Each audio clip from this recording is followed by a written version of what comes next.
Hey, Kristen, you said you get the water things, emails every week. Yeah, just I'm signed up for them. Okay, did you get one yesterday?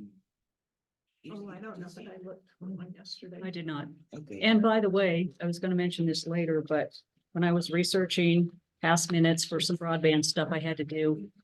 Last January, January 4th, 2023, the county court had a discussion, it's in the minutes, that said we probably don't need to have those water notices anymore as a standing item on our agenda. So I don't know if we want to talk about that today, about if we want to bring it up, but I remember you guys talked about it, but I guess you.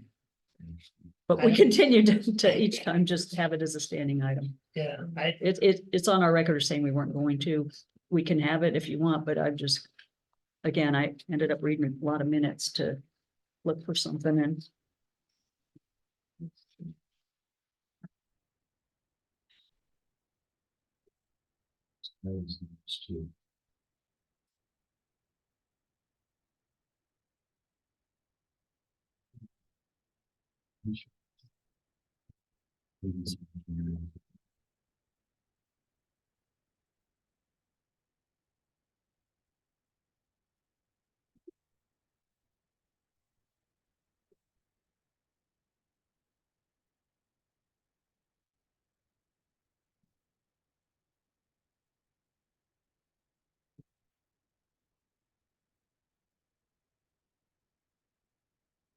Bill, when you open up the public part for Brandon's thing, does that stay open for an hour or for a few minutes, or how does that work? he advertised it for 10 a.m. So we'll just do the public hearing at 10 a.m. And then Okay. if there's no public comment or whatever we have during that time, it shouldn't take long. Okay, and then I'll mention it when we're convened, but our broadband folks are attending by Zoom.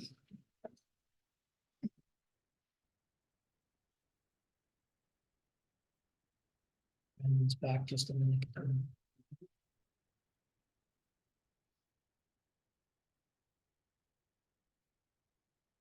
I just wanted to.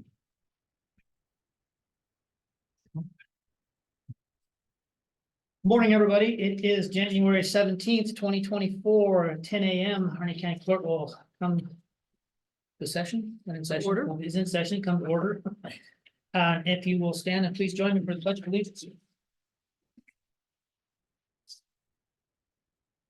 I pledge allegiance to the flag of the United States of America and to the republic for which it stands, one nation, under God, indivisible, with liberty and justice for all.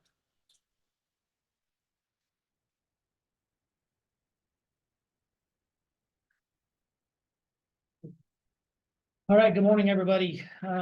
First item is agenda approval, and I have, through our scheduling coordination process, we missed an item, so we need to add a hearing for local land use adoption of new FEMA flood study maps for Harney County. As I'm gonna put it at the top. It was advertised for 10 o'clock, so we'll break into that hearing right away, if that's okay. But based on that, with that addition, I'm gonna. I would like to request that Okay. the second item after that, under new business, be moved up prior to the opportunity for public comment, if possible, because it won't take that long for our broadband contractors to provide that quarterly update. They're on Zoom, if you can do that.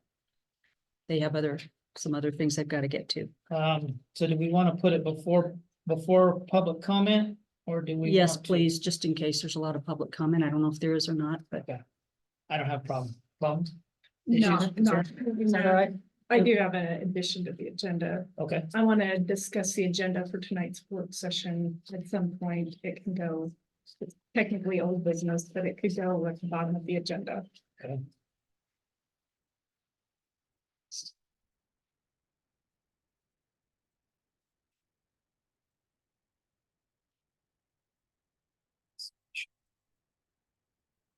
All right, with those changes, any others? Anything else? A motion to approve today's agenda? I move to approve the changes just discussed for today's agenda. Second. Any further discussion?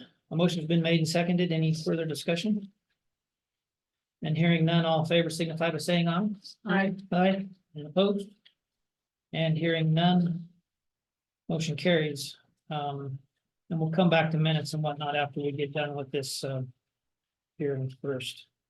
So it being 10:02 a.m., county court will move to public hearing on local land use and adoption of new FEMA flood study maps for Harney County. Hearing now being open for local land use hearing to review adoption of the new FEMA flood study and flood maps for Harney County.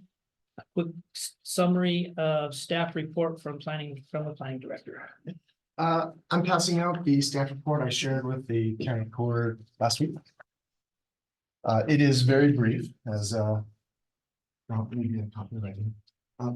I do have other copies of folks would like to see them right here too. In early, I want to say it was December 6th, the planning commission held their official review hearing on the newly proposed Harney County or FEMA flood study for phase 2 of the work. I won't give a whole long story of it, but our floodplain remapping effort was broken down into 2 phases. The first one was adopted in 2022, and this is phase 2, and it has mostly areas covered along the Sylvies River and in through town. It's a big deal. This is a new map that will relieve quite a few areas of Burns and Hines from a regulated flood zone. This is it amounts to it reflects a more consistent view of what this community has experienced over the years. Flood maps in general are always an interesting project to work on, and I say that candidly because I've been doing it for the majority of my career, but it's one of those things where you go to the table a lot with engineers and there's political elements to it. But what we came down to was a product that I feel a lot stronger representing as a floodplain administrator. As far as process goes, what FEMA needs and what we need to do through the Oregon Land Use Program is to adopt both the new flood study and its associated NFIP maps. So the flood maps. I'm still trying to catch my breath. I guess I'm older now, you know, like I ran up here through the snow. Okay. But that's what we're looking at, simply. An approval today would be based on the approval from the Planning Commission, who recommended adoption by the county court. Adoption would change 2 things. It would change, it'd make a brief change to our county comprehensive plan by adopting a new floodplain map, which you have a copy at the back of this. It's a very broad map. It shows the overall extent or boundaries, if you will, of our map floodplain. And then the other change would be to an ordinance that is separate from that regulates development in our floodplains. And in that ordinance is a section that refers to which mapping it's supposed to regulate. So we'll be updating that subsection of that ordinance as well. Both would be done through adoption of ordinances in short order. But that's the brief of it.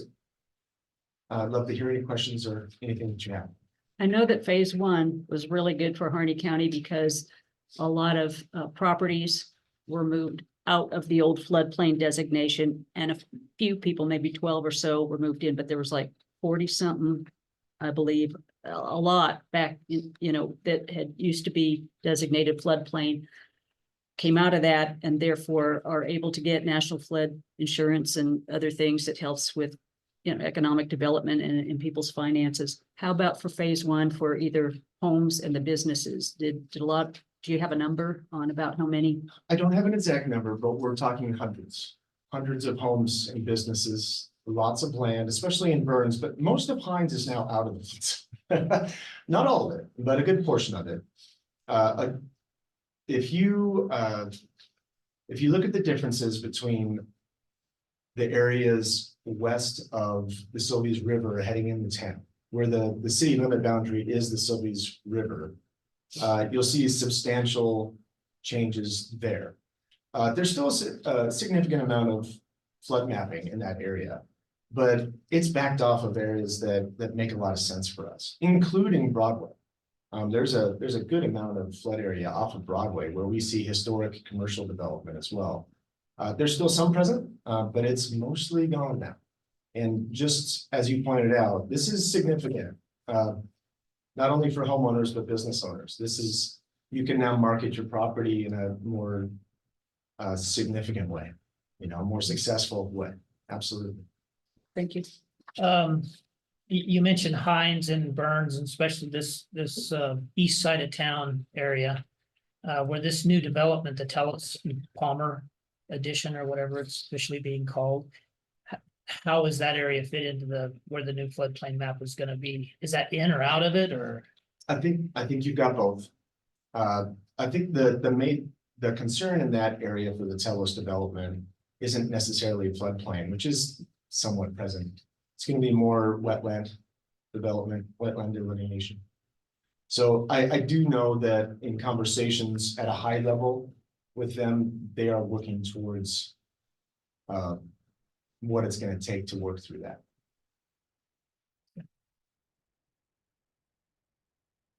Anything else from court? I don't have anything. Very Appreciate the work pleased. that's been Good done. job, Yes. everybody who was involved for years now. And I'm gonna call out Mark Owens, he had a lot of leadership on that, getting that going. And thank you, Brendan. And at this time, is there anyone from the public having any comments on the matter in attendance today or online?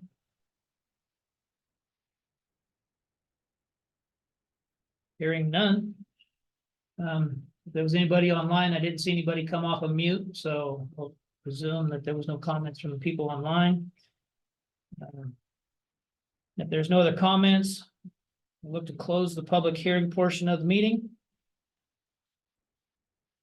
Seeing no other comments, we'll close the public hearing portion of the meeting. And if there are no other further questions, I entertain a motion from the court to adopt. Is that we're adopting this? Yeah, and I do have suggested language on the staff report on page 3 of the staff.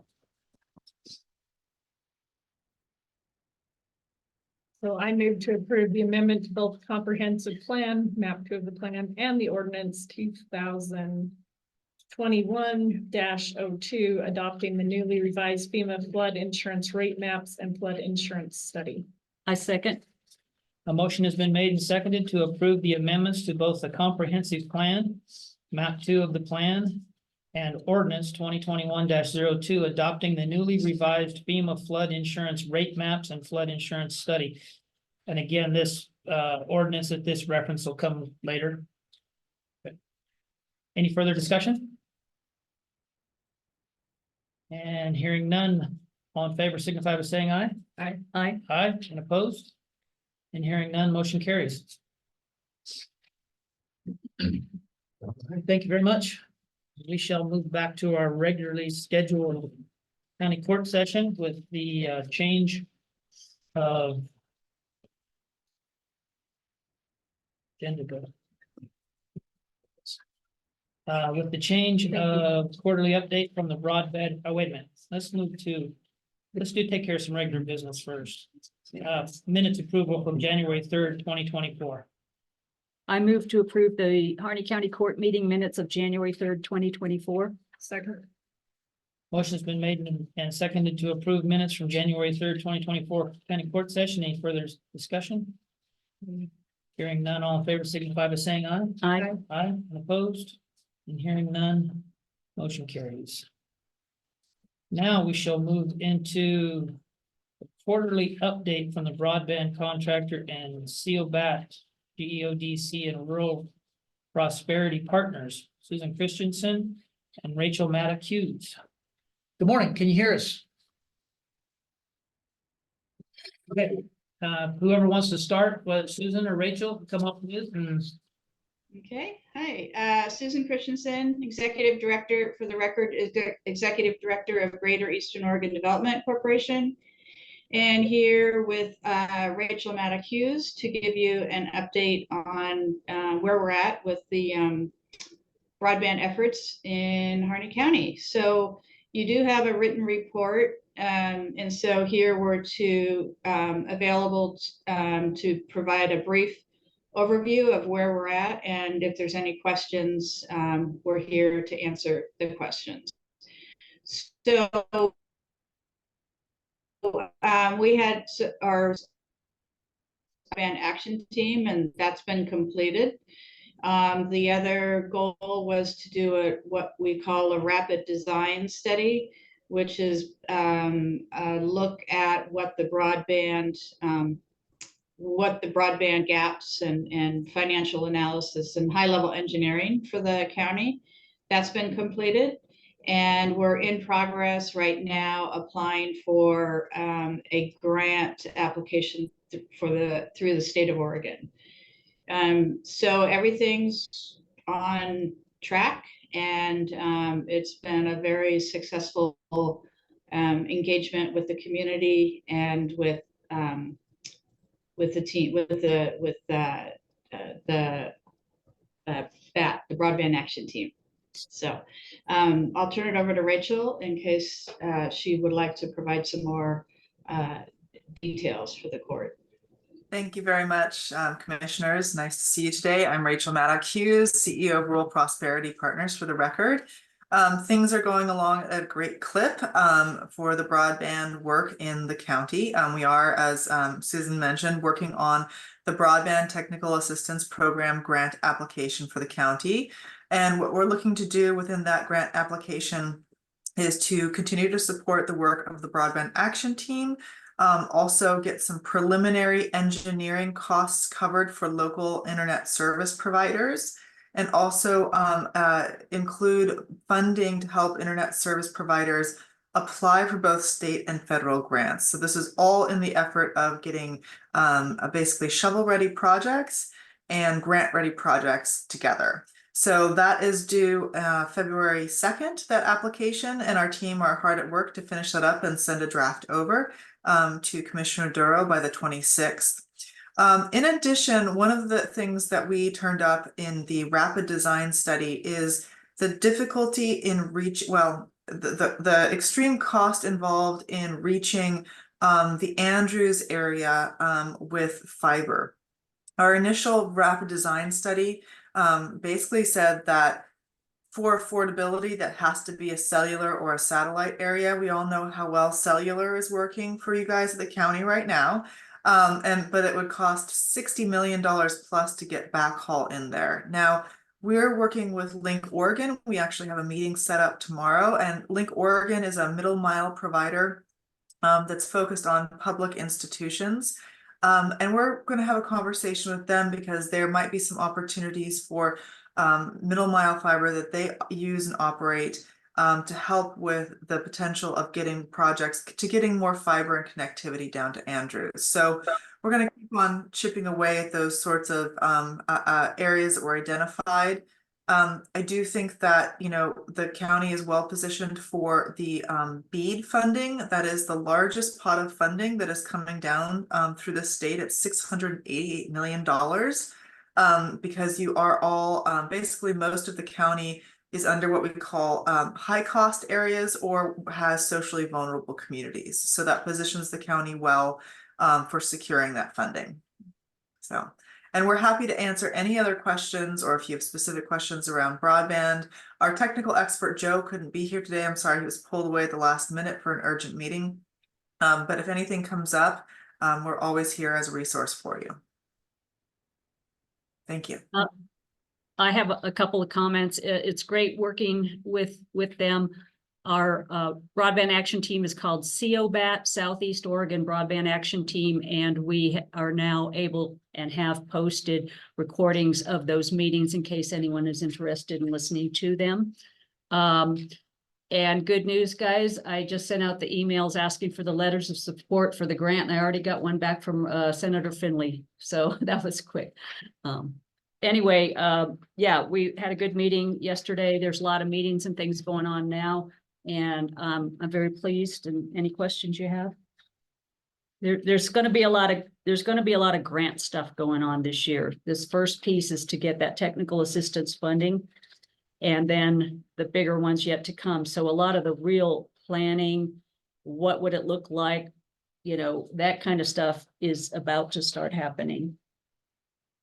And Commissioner, there was one last piece that I forgot to mention because we've just kind of finalized this, is that another hat that we wear is that we work with USDA doing a pilot project around technical assistance for Reconnect, which is one of the larger federal broadband infrastructure programs.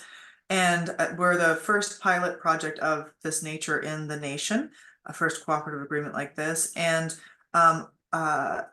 My Wave in Harney County is going to be one of the program participants in this, and will help them with an application for Reconnect. And so Reconnect is focused on rural, and underserved, and it is up to $25 million per grant application. So that could go a long way in helping meet some of the infrastructure needs, because while BEAD is coming down the pike, BEAD is not going to solve all the problems that there are, especially in higher cost communities. So we're going to kind of try and hit it from a bunch of different angles. Thank you. That's good news. I appreciate that. So a question I'd had previous was with the rapid design study, what information was included and what information was still a gap in information? So the rapid design study really includes all of the information that the county needs to get an understanding of where your and underserved locations are, and an estimate of cost and of what those build outs would cost, plus financial planning around, you know, if you integrated like a grant into that. And that information, that rapid design study, can be made available to local internet service providers as well. And I'd be happy, Commissioner, to do a demo for you if you were ever interested in digging into it. It has more information than you can shake a stick at, but it is really the gold standard in getting the conversation, getting a feasibility study done at a county level. And I one would of the, encourage you to take advantage of that, to have Rachel give you Rachel and/or Joe give you a presentation. It's pretty powerful. one of the recordings that's posted now has the meeting back in October when, by Zoom, you know, to us who were all here in Harney County, some of that was explained and demonstrated, but I haven't played it back to see how well that came across, but it is powerful if we ever want to do that. It's not a report, you know, it's not a study, it's an interactive thing where you can plug in these variables and change the funding levels, or even the mix of all fiber, no fiber, and where's the cost break point. It's stuff that the planners and the internet service providers and all that need to play around with. And the BAT needs to think about when we talk about what is realistic to ask for, you know, but yet satisfactory, you know, for what we're trying to achieve. So Yeah, if you're and it interested, does tell you, it's pretty interesting. it shows you, it maps for you all of the providers in any given area in the county, and what level of service they're providing and what technology they're using. So is it fixed wireless? Is it fiber? Is it cable? Is it copper? Like, it identifies all of those things and the average speeds that they're providing on that infrastructure as well, which helps determine who are the partners that the county want to work with or support if they're doing deployment. You don't want to work with a partner who's only providing 25.3, because that standard was kind of like old, like yesterday, you know, but you want to work with the folks who are trying to provide gig service or etc. I don't have anything at this time. Thank you very much. I appreciate the update, and I'll be sending you those letters of support as I get them. Thank you Thank very you. much. Thank you. Appreciate you letting them go early.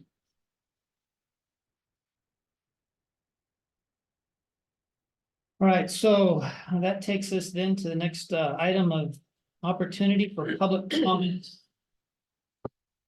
I believe, sir, that you had something you handed out to us, so I would imagine you have intent to speak. State your name for the record, please, and comments. I'm Kim Rollins and I'm a citizen of Burns.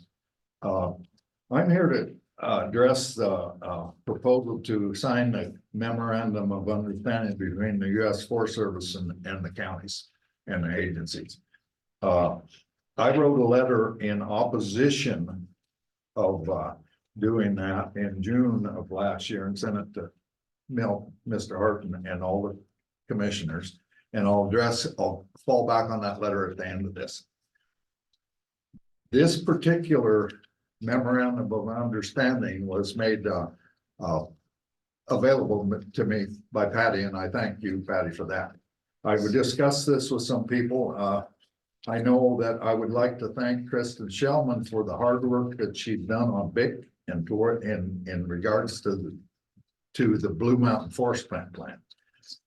I'm against the counties signing this memorandum of agreement as it is. The reasons for that is because this is an agreement of a memorandum of understanding to create a cooperating agency, not a coordinating or not a coordinating agency, but a cooperating agency. I've discussed this with some people and that I hear that, oh, we'll have pieces of this Blue Mountain Forest Plan given to us and then we can review it and comment and et cetera and et cetera. Well, my concerns are that when that's done, what the size of that data will be and the time that you're given to review it. In this document, the size of the data that you will be given as you go along is not given. It could be 100 pages, 10 pages, 2,000 pages, but you are given 2 weeks. 2 weeks to respond. So whether it's 4,000 pages or 100 pages, you have two weeks from when they give it to you to study it, assess it, and respond. When we got the last Blue Mountain Forest Plan thrown out, the public had 90 days to review it and submit their objections. It was impossible. It was impossible to do it. You could not understand what was in the plan. If that plan was written perfectly, you couldn't have read it and understood it in 90 days. When questions came up about what was in that plan, as questions might come about on the data that they send you, the Forest Service could not answer those questions because they didn't know who wrote those pages, okay? This concerns me greatly. The size of it is not limited and the time of 2 weeks and various thing in one part they give you up to 4 weeks for something. It might be impossible to review it and study it and respond to doing it in that amount of time. Besides that, what upsets me and because I'm opposed to this is turning control of this whole thing to the U.S. Forest Service. In this document, multiple times, it says the U.S. Forest Service is the determining agency. The U.S. Forest Service will determine the scope, scale, method, forms, and timing of public participation in all aspects. I'm against that. Public should have been included in this. Ever since the BIC started, public should have been included at the table. The U.S. Forest Service reserves the right to determine of such sponsored meetings and opportunities for the public to submit substantive formal comment for the purpose of pre-decisional administrative reviews. Some regulations there. The Blue Mountain government may circulate public participation documents to solicit feedback from stakeholders within the time frame established by the U.S. Forest Service. Again, the time frame established by the U.S. Forest Service. The U.S. Forest and Blue Mountain government's principal contacts will make an effort to jointly review and discuss Blue Mountain government suggested changes, analysis, recommendation, etc. All that's saying is that some effort will be made. It's not saying that everybody's going to be considered. I am against signing this as it is. Now, back to the letter to Mr. Hart. I won't read the whole thing. I urge you to please not sign the cooperating agency agreement with U.S. Forest Service on planning for our forests. Decisions made for the new Blue Mountain Forest Land should not be turned over to the U.S. as a cooperating agency agreement basis. I vehemently against the signing of the cooperating agency agreement with counties, agency, U.S. Forest Service, etc. Planning process via cooperating agency, counties are regulated to advisory position where the Forest Service simply checks the box and brings the item to the group and moves on as they wish.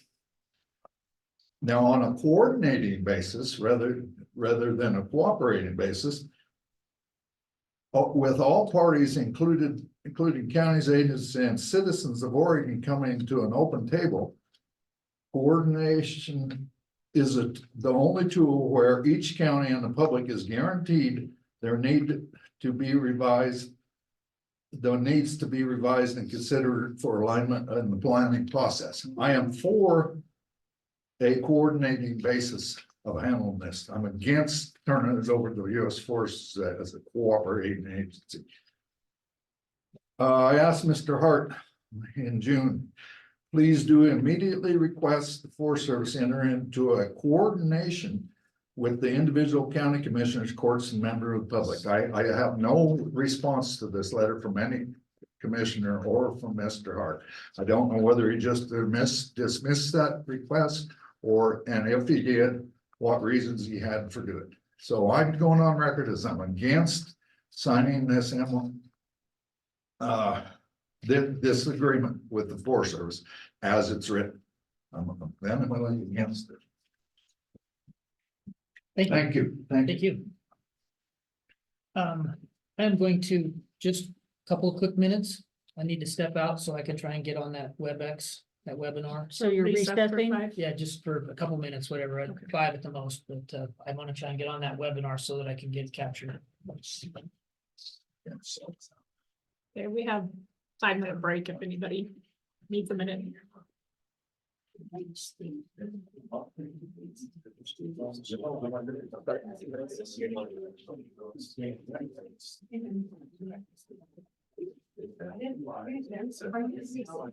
Actually address that, which I still have a lot of. What's that? Are you gonna be able to get this on the agenda? I'll say. Of our discussion? Yeah, that'd be great. Yeah. Yeah.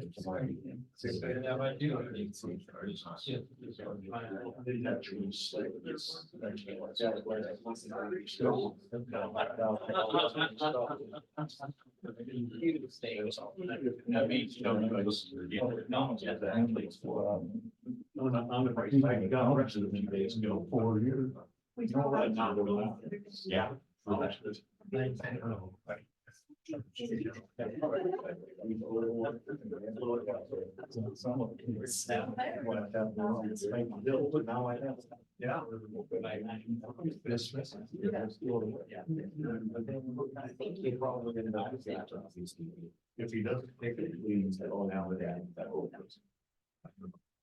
Yeah. Yeah. Criteria. And that's. But.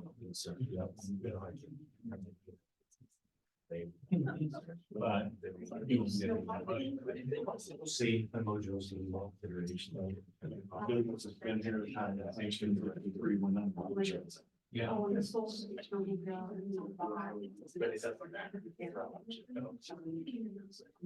are you talking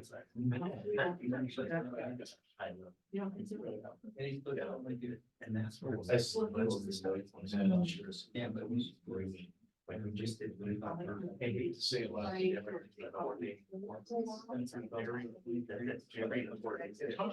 I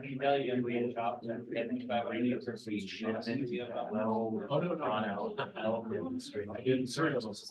I was sure.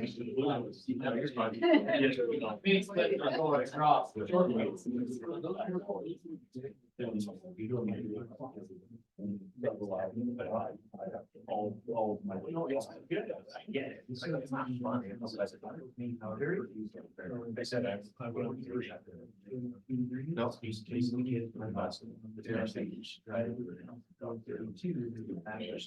Are you feeling better?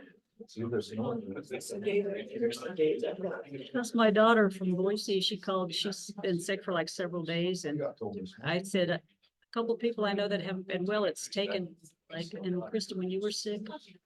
It was like this for weeks. Was Where it? you'd feel kind of okay again, and then you'd be like, but it wasn't quite the same as the first time. But you know, My daughter's voice sounded like yours did that. I never one made. felt that. You didn't, it's just that. You just like sound. Yeah. Oh. It's worse than usual. Okay, 'cause, yeah, when my daughter told me last night, I'm like, her voice was bad, and I said, I didn't know you were sick, you know, I didn't call you or something. I don't know what it is. It's easy. Whatever it is, it's scary.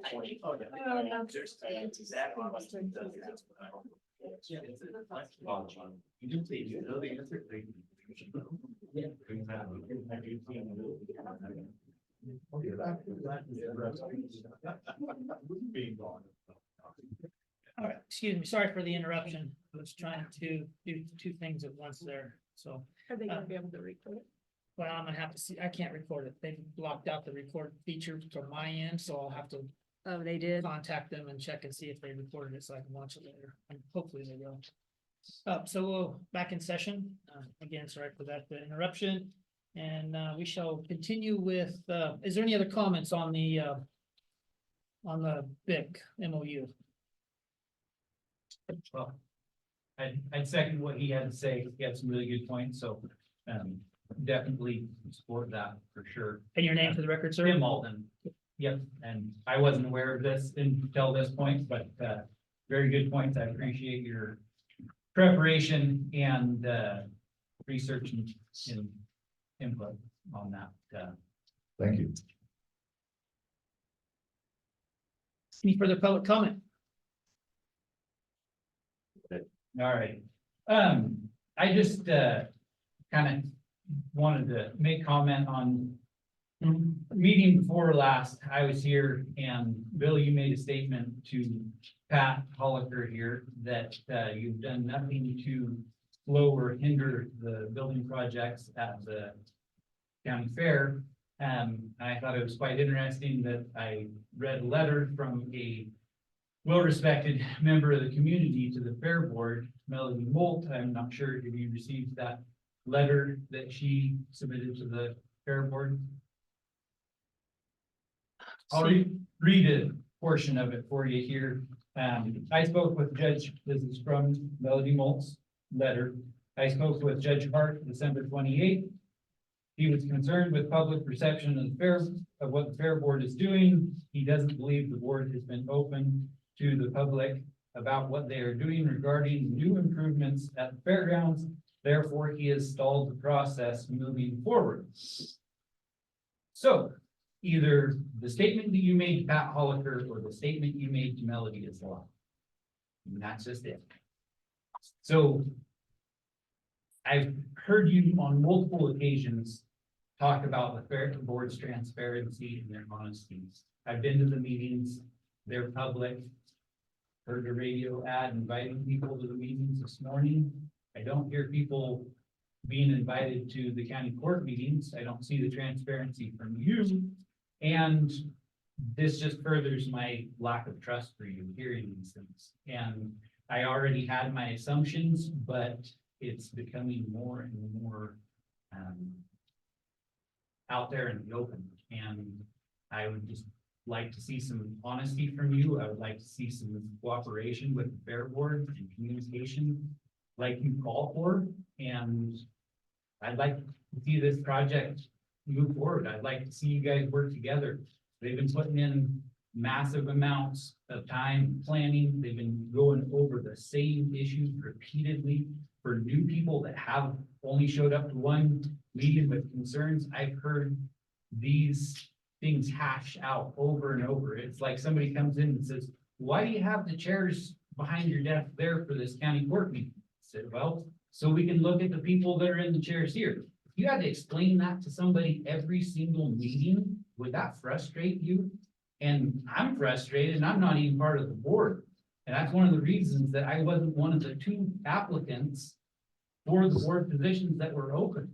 And I'd like to see some support from the county court, and I'd like to see some honesty there. Okay. And then this is public comment, and I don't want to get into he said debate back and forth. I had not seen that letter that you're referring to from Melody Moll. I did have a conversation with her, and in that conversation, I don't know how she took this, but I told her I had not stalled this process.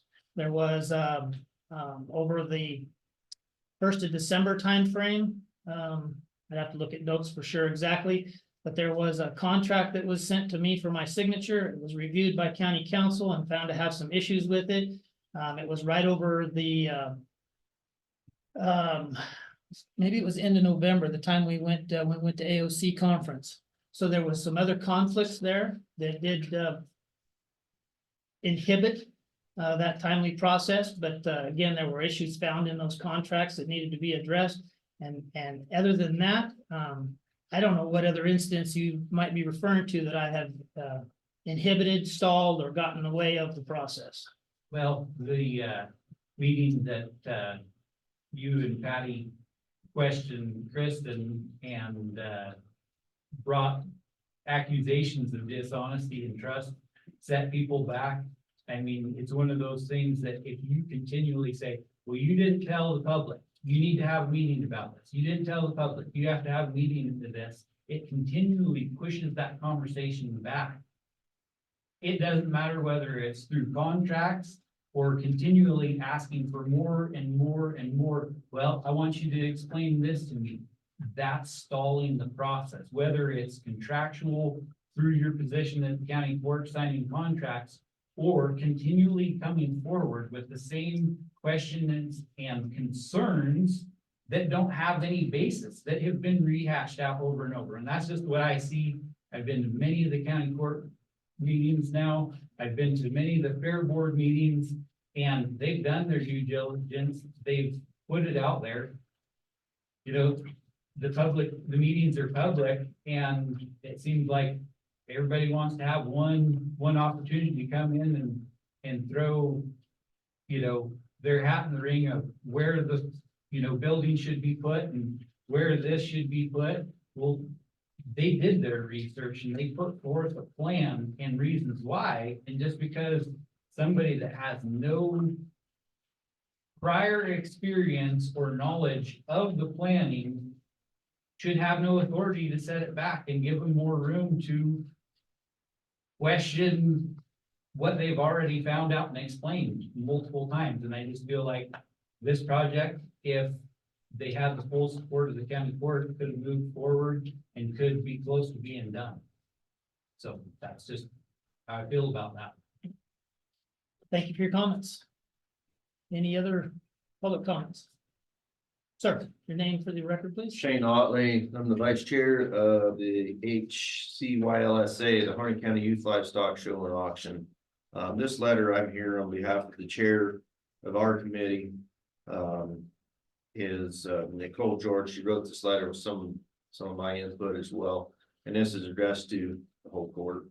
This letter is in regard to the Harney County Fairgrounds and the future improvement projects said grounds. My current position and the one that I write this form is the Harney County Youth Livestock Show and Auction Committee Chairperson. I represent the opinions of the board as a group and a body and not as an individual. Over the last year, our committee has worked tirelessly to rebuild this committee and create an Oregon nonprofit 501(c) status for this group. To be able to facilitate and provide an opportunity for youth of Harney County to raise and show their livestock here locally. Like many parts of the county fair, this tradition is a highlight for many. Generations of Harney County families have had the opportunity to strut their stuff and gain important agricultural experiences.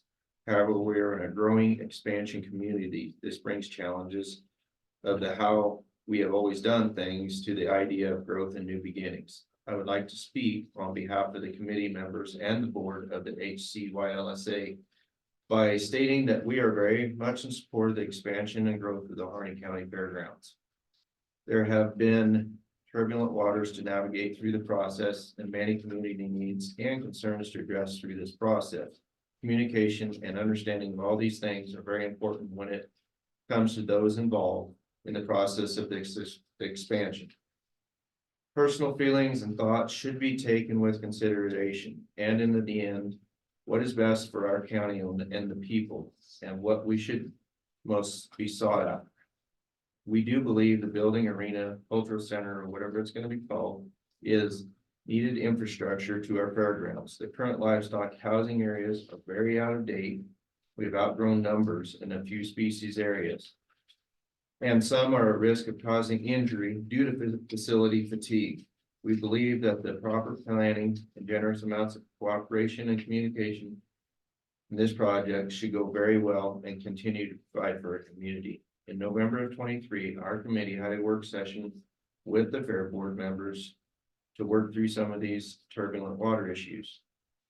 We discussed the needs to put on a livestock show at the fair, the things to consider for the utilities, other structural and maintenance needs. The discussion of the cost and fundings for those have been discussed. By the end of this work session, both sides had much better understanding of why and how we can make this a successful venture for all parties. I have attached a copy, which I have here, and I'll give it forward. And I'll give this letter too, so it'll be submitted. And the presentation is what I'm submitting that we presented to the fair board.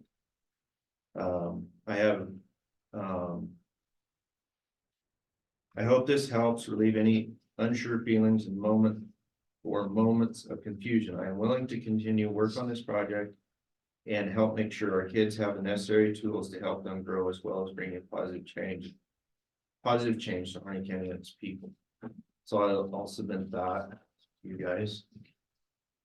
And also, we've also been I'd like to approached. have my own copy at some Copies of point. it, right? Uh, There's copies for each of us. I Or just is it brought just- one, I'm sorry. Okay. I can make give you guys more. No, We can make. we can- make copies. we can- Okay, perfect. Thank you. Do you want- I've also been approached too as well, and the fair board is well aware of it. Been approached by an individual that's been a strong supporter of this community on infrastructure and facilities. That plan in there is just part of it. As far as whether show racks, pens, holding facilities, all the infrastructure to get us direct costs. And so for us being a 501(c), we can get grants for this project and have that contribution. And I don't remember the numbers that we had thrown in the fair board, but I think it was $350,000 to $500,000. So that's a gross. But the individual, graciously came up to me at last year's fair and offered that to us. So for the future of the facility of the building. So we don't want to miss that opportunity and for that infrastructure for that. So I just want to Thank you. thank you guys for your ear. Appreciate all that. Thanks, Jen. Any other public comment? Sir, your name for the record? My name is Gary Boggs. Listening to some of the public comments, Shane, I agree with you. The kids need what you're doing with them is great. Awesome. I've been to some of those auctions. They're great. I didn't know that until I started going to those particular auctions. listening to the letter that was presented, Bill, you're doing the right thing. I am impressed. You're keeping things out in the open where they belong. With the letter not being, with the agreement that supposedly was made, supposedly doesn't make, there's some problems with it legally. That's something that needs to be looked at and can't be done immediately. It has to be looked at by lawyers and make sure that the county doesn't get sucked into a big old hole where we don't have any kind of money to fill it. Insurance companies can't fix everything. So keep doing what you're doing. 3/4 of the voters of this county rely on what you're doing by making sure things are upfront and where they should be. I've tried looking for the fair board meetings. Are they recorded anywhere? I mean, supposedly they're live streamed, but are they recorded and saved? I don't have the storage capacity for that. Okay, well, maybe we could do them here where we do have the storage capacity. That way, We have people could log in and watch it, It's and it would be saved where anyone can go back, so if someone misses it, they can look at it. Just a thought. So, Bill, thank you. Thank you. Any other public comment? All right, seeing none, we'll move on. Old business. The Medicaid inmate exclusion policy, and I believe Commissioner Doro, you brought this forward, the letter last time. I think it was 2 meetings ago. Yes, so at that time, and Commissioner Shellman wasn't there, but I hope you've had time to read it. Yeah, I mean, NACO's continuing to work on this. This is going to a NACO committee. No, this is going to, Congress is starting to work on it. Okay. So this is communication to our congressional delegation, Senator Ron Wyden, Senator Jeff Merkley, and Representative Cliff Bentz. They have different roles in Congress, and Ron Wyden in particular could help this move along, and the other two in their general purpose roles. But this is a letter from the county court to those 3 individuals, and to get it on their radar if it hasn't been, to encourage them to go ahead and be part of any, whether it's a vote or whether they're gonna lobby and advocate to make this happen. At the last, I presented a draft 2 meetings ago, and one of the things Judge Hart said is that, he wanted to see if, we talk about constitutional rights for people who lose their health benefits, their governmental health benefits, when they go to a jail pre-trial. They cut them off right then, even though they haven't been convicted of anything yet. And so the one change that I did make from the other draft was, so this is to address 2 bills in Congress. There's a Reentry Act, which would allow Medicaid payments for medical services furnished to an incarcerated individual during the 30-day period preceding their release. That gets them back signed up. So when they're out, they already have health care, and they aren't going to just drop the ball on themselves. And the Due Process Continuity of Care Act, which allows pretrial detainees to receive their Medicaid benefits at the option of the state. So at least they're letting the states do it. And then we've got to work on Oregon, because Oregon hasn't really come on board with that. But at least at the congressional level, this has been trying to be worked by all the National Association of Counties for a while. And it costs us a lot to provide that medical thing out of our county budget. And if they don't deserve to be cut off during those periods, that'll help us out and help them out. So this letter, I would ask if you would all be willing to sign on. And just the beginning part says, on behalf of Harney County, we respectfully request your urgent support for bipartisan legislation that amends the Medicaid Inmate Exclusion Policy, MIEP.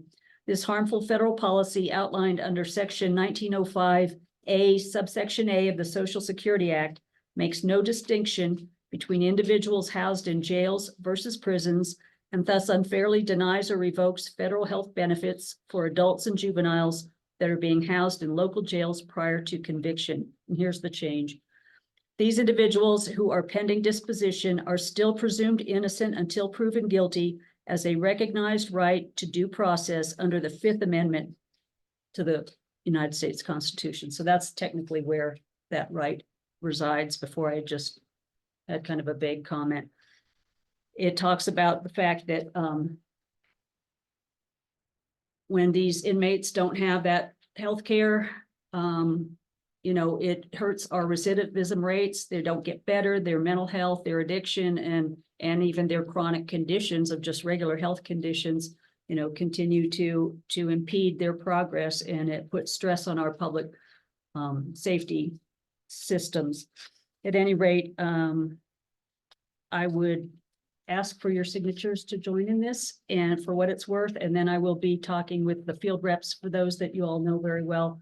And they had said, just get it to us when you sign it, and we'll be, making a lot of contact with the senators and the congressmen.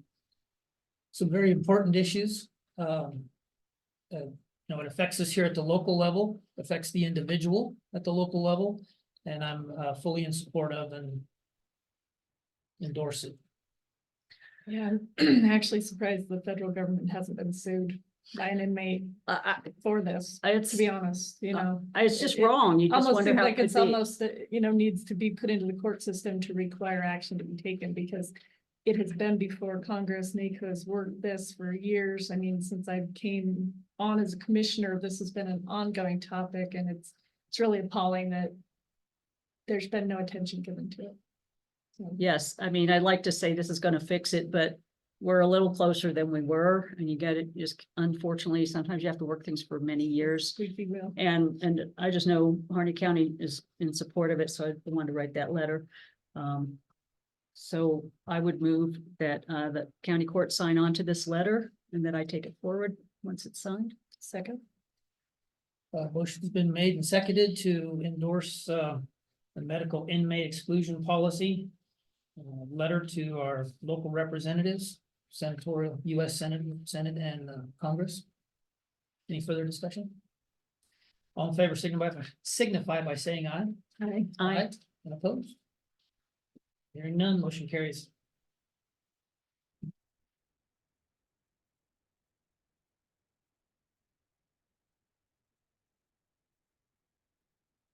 Susan, I'll scan it for my purposes and get it to you after the meeting. I'm signing it. Yeah. That's okay. Thank you all. Appreciate that. Okay, next topic under the new business. Wolf Committee letter of interest, Commissioner Schoen. So I'm going to read the only letter of interest that was received. My name is Matt Renfro. I am sending this email to the Wolf Committee to let you know that I'm interested in the open board position on the Wolf Committee. I feel I would be a great asset to this committee. I think this is going to be a huge topic for our community, and I think community involvement is going to help mitigate and answer questions on this topic. Thank you for your consideration, Matt Renfro. I believe who's going to try to join us is the Tammy. Is that a different Tammy? That's Tammy Alberger. Oh, okay. He was planning on being in attendance today, so. I have a question.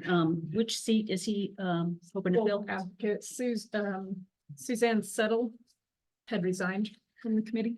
And that, even when I had the liaison, or was the Wolf Committee person, it was always challenging to fill those two positions in Harney County. So we at least got people that were at least neutral, if not, seeing, not advocating for more wolves. And but where do you know where he comes from on this, since he didn't specifically mention that? Position. He's aware that it's a wolf advocate position, and that, he acknowledges there's wolves on the landscape, which is kind of the stance that most of our wolf advocates have taken. It's an acknowledgement that they're here and that we have to figure out how to try to prevent wolf interaction. Okay, well, I'm glad he stepped up. I Yeah. appreciate his letter and that you forwarded him on. Yeah. So If you don't I think just he'll be assumed joining that us. Tammy Renfro, because Tammy was the one that had sent his stuff for him, so. He's planning to. Oh, yeah, he probably was planning on this one. He's where he needs to be. Okay, This kind of goes back to the discussion we've had a couple of past courts ago, on letters of interest and whatnot. And we, at that time, decided to go ahead with kind of our status quo, the way we've been doing it, because we hadn't, something we should have really started to address in November or whatever. But anyway, it's an example like this, and I know Mr. Renfro, and, you know, his letter of interest, email of interest, you know, pretty short. I mean, you know, if we were gonna really had a group of people that we had to filter through or look at or whatever, there's not a lot there. It's for these reasons like this, and again, at this time, we don't have time to deal with it right now, but moving forward as we continue this conversation of appointees to boards, that I'd like to look at creating some kind of an application, some kind of a packet that we can have for all different boards, interested parties submit. Just to let the court know more of who and what we're appointing, who we're appointing. I hear you on that, but we haven't had competitors for these appointments in a long time. You know, we used to have some where who you're gonna choose, you know, and we would look to that board or commission to help us make that decision, you know, what are your needs at this time on your board? Do you need, these are good people with a little bit different, you know, backgrounds at this time. Which background do you need more right now? But we haven't had that situation in a while on boards. I appreciate him stepping up. I don't know him. I've met him once, but I feel comfortable appointing him. And I think, you know, that I'm in opposition to creating a more arduous process for any of our committees or volunteers. I do think it, you know, if we had multiple applicants, you would engage your committee to delve through them and, you know, bring recommendations. As there was only one, and I do believe he was familiar to the court. I felt comfortable with bringing his name forward. Well, like this, at this time, I'm not blocking it, and it's not my intent to say at this point, but moving forward for next year, when seats start coming due again next year, that if we look at this process. I'm comfortable with the letter of interest as we move forward with the process, so I'm not gonna require further. Will be a decision of the court at that time. Well, with that, I move to appoint Matt Renfro to the Wolf Committee in the Wolf Advocate seat. Second. The motion has been made to appoint Mr. Renfro, Matt Renfro, to the Wolf Committee as the Wolf Advocate. Is that the role, the seat? It's been made and seconded. Any further discussion? Hearing none, all in favor signify by saying aye. Aye. Aye. Aye. And opposed? Hearing none, motion carries.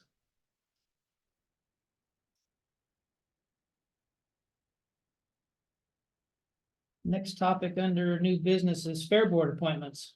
Commissioner Shellman. And the Fair Board is here to represent that, so I turn it over to them. Craig Neer, I'm the Harney County Fair Board Chair, and we only had 2 applicants for the 2 positions. That was basically 1 applicant for each position that was open. And we reviewed and met. We would like to recommend Pat Holliker. He was one of the interested parties. He's already been a Fair Board member, so he would be basically a renewal. And I think his record speaks for itself, as he's already been on the Fair Board and served a full term. The second applicant was Jay Nelson, and we recommend that the court also appoint him. Over the last 2 weeks, I've probably had almost daily conversations with Jay on the responsibilities, so he's aware of where we're at. We've kind of brought him up to speed on those things that happen. Jay comes very qualified. that position is a go-between with the livestock committee. And so he's familiar with the people on the livestock board and those workings, as well as his personal background in business and ranching. And so I think he would be a good position fit. Thank you for forwarding the letters as well. It was nice just to have them. That makes me feel more prepared. Appreciate that.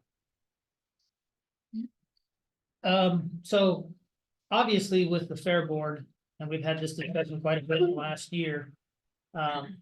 Position the appointments to the Fair Board after appointment then come with some statutory authorities that are granted by the state and that the county itself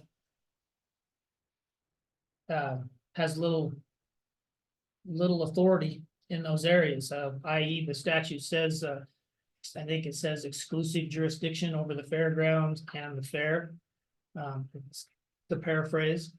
So having that in mind, it's my intent to make sure that people that are appointed to that board, because of those statutory authorities that come along with it, that we do our due diligence in making those selections. So for that reason, I would ask Mr.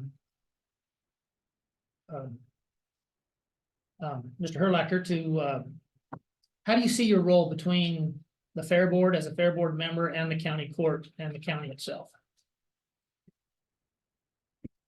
I think the statute clearly lays out our priorities and our what governs and guides us. So do you see and I'm going to ask Mr. Nelson, I'm going to ask you these same questions in a moment. Do you see a role or a responsibility for a joint, whatever way, however that looks like, between the Fair Board and the county court? No, I said I'm going to ask him the same questions in a moment. I'm still. Rephrase that even. So how would you see the interaction between the Fair Board and the Harney County Court? What kind of responsibility do you think there is there, or is there any in your opinion? In a perfect world, it would be a functional working relationship of open honesty and integrity. And I would echo that 100%. And I think that, this opportunity that we have to appoint people today is a reflection of that relationship. I think that the county court takes their role very seriously in appointing to, whether it be the NRAC, Wolf Committee, the Weed Board, Fair Board, these are opportunities to have the public interact with their local county government and to serve in capacities, I'd be remiss to bring up the planning committee. We have a lot of volunteers in this community that serve in very large roles and capacities, some more dictated by statute than others, depending on the board. And so I think, as an appointing body, that really gives us an opportunity to an appointment. I see it also in a similar manner to sustaining someone, within the church system. We sustain members that are called to callings, and I bring that with me in my background, that when I appoint someone to these boards and committees, it's to me a form of sustaining them in their role. And sustaining means that you will support and help them and facilitate, things that they need to fulfill their role.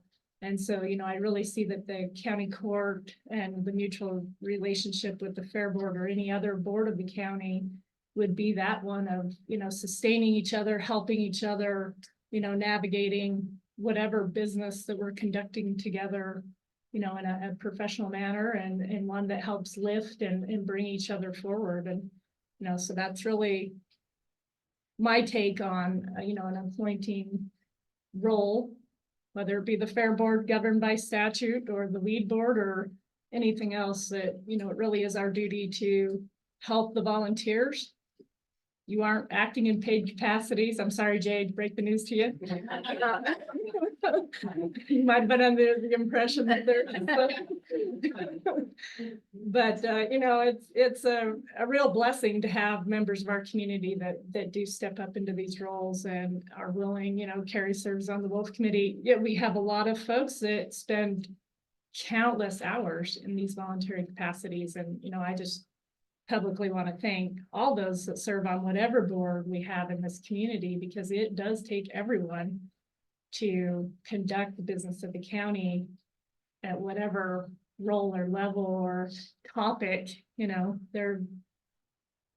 It's such a large avenue that our volunteers are asked to engage in. And I feel blessed to interact with so many great people in this community.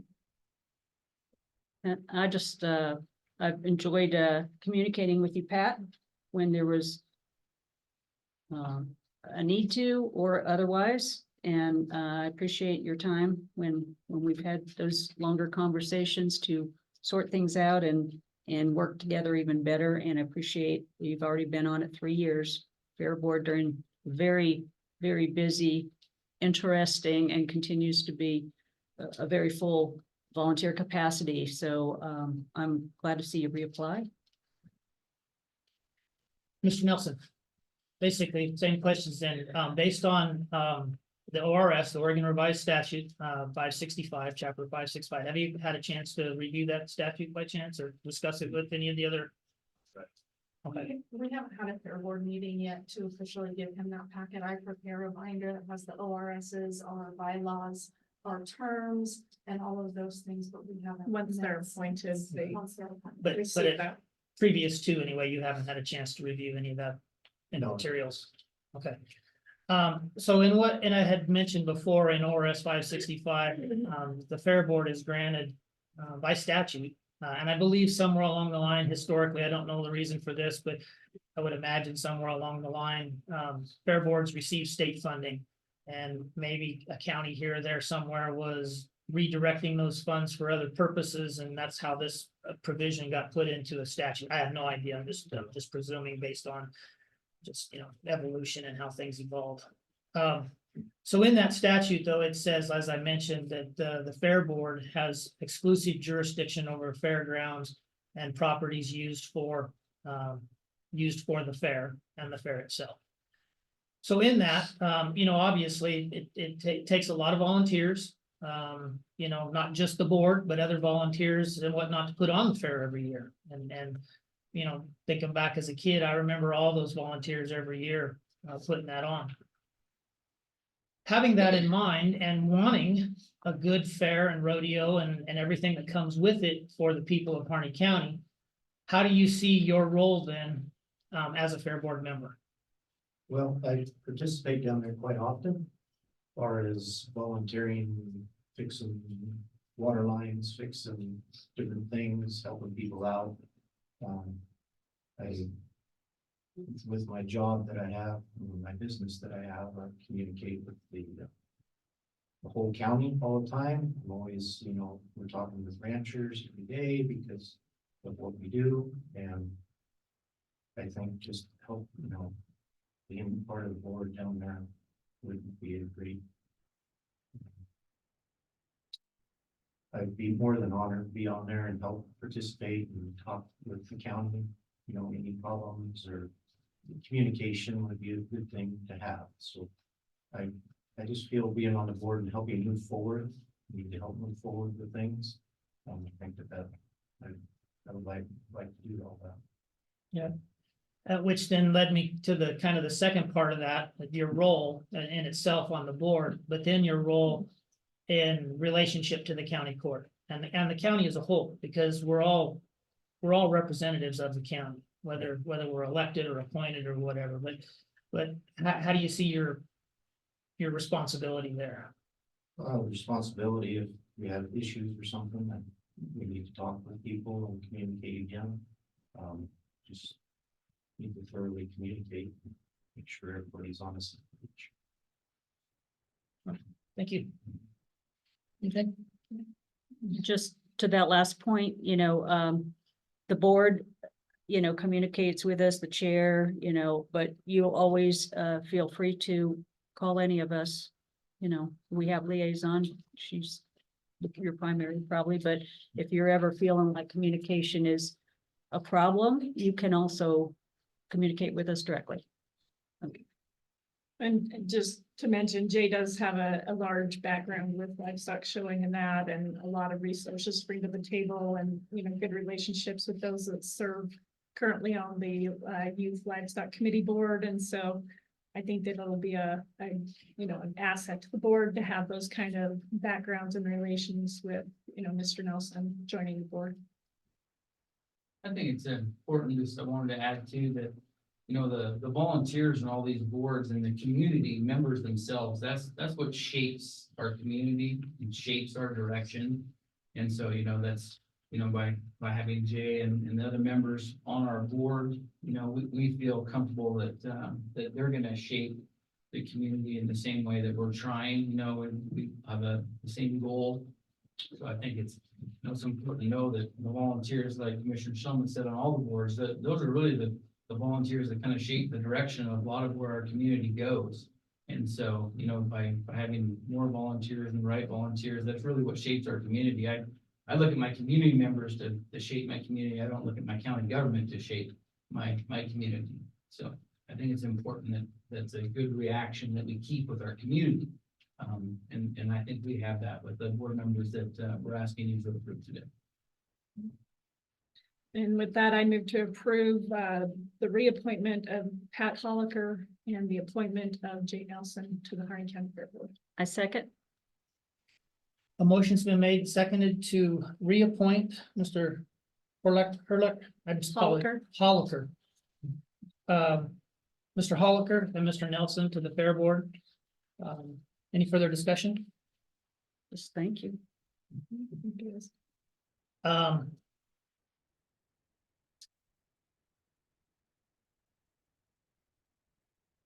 I'd rather appoint these separately than with just one vote for both. So let's begin with Mr. Holliker. Okay. I move to approve Pat Holliker to the Harney County Fair Board for his term. I second. The motion's been made to reappoint Mr. Holliker to the Harney County Fair Board. Any further discussion?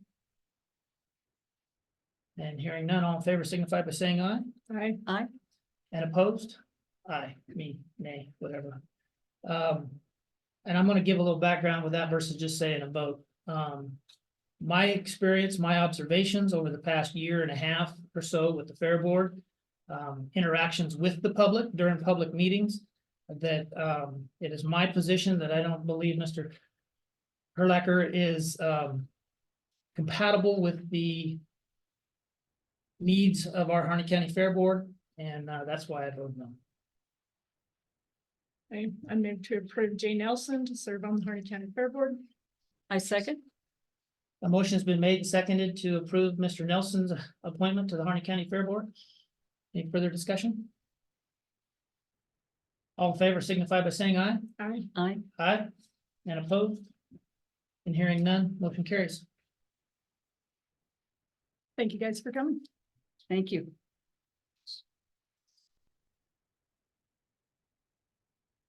All right,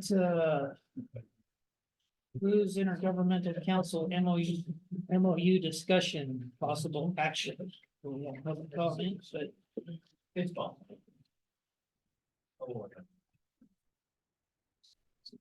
Yeah, I'll see you. Probably, yeah. I can decide. Well, thank you. Yeah. They're important to me. So I'll go ahead and lead off some of this discussion. The MOU that's been presented has been presented to the county court more than once. There was just small changes to those on the signee page from the last time the Harney County Court had seen it.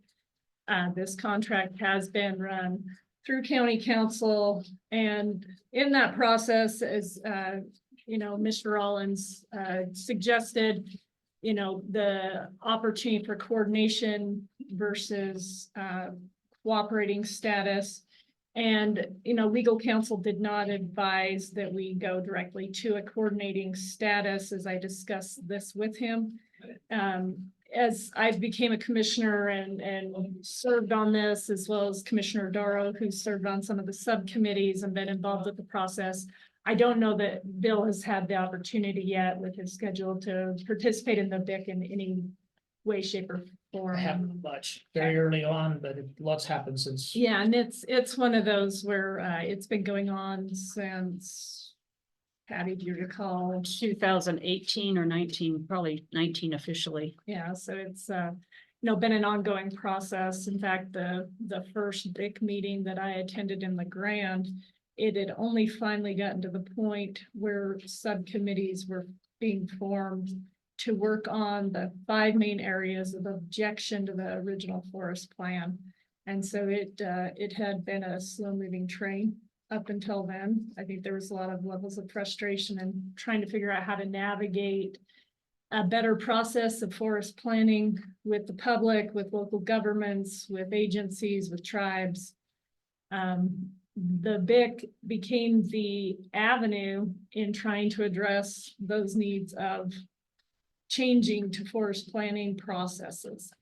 And so it doesn't circumvent the forest planning process in any way. It is, the forest plan is designated by the federal government in how it comes forward, how it policies it follows, rulemaking, how it comes up with the standards and guides that are subject from the desired conditions that are created within the forest plan. What the Blues Intergovernmental Council was given the opportunity to do, and mind you, when the forest plan was rejected and sent back, not all of the forest plan was objected to. There were main areas of objection that were brought forth from the counties. And, and like I say, this is where, when I became a commissioner, I was stepping into this, where they were really looking at those 5 main areas that the objections took place around. And so 5 subcommittees were formed during that process. I helped co-chair along with Commissioner Nash from Wallowa County and Calla Hagel from the Burns Tribe. It was kind of a interesting committee where it was about grazing and aquatic life lumped together, because often in a forest plan, those are the 2 things that you see have standards and guides around of how they impact each other.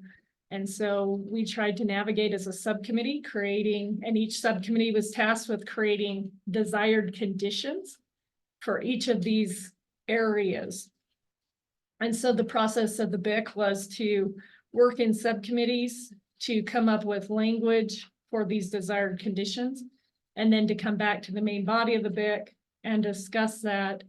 And then the BIC as a whole would move those forward as the desired conditions for those 5 areas that would be used to base the standards and guides off of during the planning process. And so I am not a forest permittee. Nobody on this court is or has been to really interact with that. And so really we have relied on members of the public and other commissioners. Commissioner Nash luckily has been a forest permittee and has a lot more knowledge than most folks in the process in that area. But obviously that was not the only area. That was just the one I was more directly involved with. It's been a large learning curve to go through those processes and to see the limitations through the federal policies that are put on a lot of that. And I think that the American public at large is not pleased with a lot of the policies of the federal government and the interactions between the need for resources that have been created through policy. It creates a lot of negative interactions between trying to use the land versus trying to conserve the land. And I think that the federal policies do not create a good balance between those 2 things and have us in conflict constantly. Forced access is something that Mr. Rollins has talked to me a lot about, and I did not serve on that subcommittee, but did attend some of those meetings.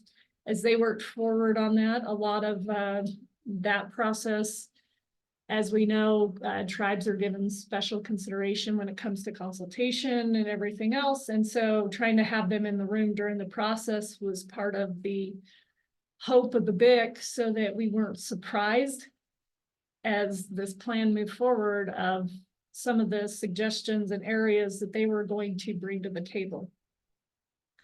A lot of what that subcommittee's work ran up against was some of those trying to navigate that process of what was going to be demanded by other parties. The socioeconomic piece that the BIC brought forward was an area that Commissioner Duro served on and worked in. We actually had a lot of good public comment from local constituents, and Commissioner Duro helped organize some meetings with that. And we did have some local forest permittees be part of that. And I think that it's a topic that if the BIC had not been formed and the BIC had not have been navigating this, this is not the first MOU, this is the second MOU of the BIC. They had an original one. If the BIC had not been involved in that, the socioeconomic piece that will now be associated with forest planning would not have came forward. And so to me, that's been one of the biggest assets of the BIC. And being able to be involved with it is to be able to try in forest planning or any other governmental policy planning efforts that we try to help them understand the impacts that their policies have on our local communities. To me, the socioeconomic piece that came forward is a significant move forward in the right direction to be able to try to hold those policies accountable for what it does to our communities when they're implemented. And do I think this is a one and done? No. But do I think it get us a lot farther than we've ever been in the history of planning before? Having that at the table and being able to reflect when the standards and guides are set forward, I do believe that it will be a key asset in us being able to, if we go into consultation or coordination or whatever we choose to do as this moves forward, if we were to go into some of these other efforts that are still an avenue we can pursue outside of this agreement. In pursuing this MOU, it does not negate us from being able to participate as a coordinating agency, coordinating status down the road. It doesn't disallow us from that. And so I support this MOU, and I do believe that Harney County should engage in it because it is, as a commissioner, one of the few avenues I have to engage in forest planning in the draft form, to try to hold the work of these subcommittees accountable to this process, and to be able to see the draft of the forest plan brought forward in real time, which has never happened before. We've never been engaged as counties in real time of a planning process. And so I know that this is not a foolproof deal. I know that there is always going to be issues. But to me, this is one avenue that I have as a commissioner to be able to use, to be involved, to be a voice in the room along the way. And therefore, I do believe that we should engage in this MOU.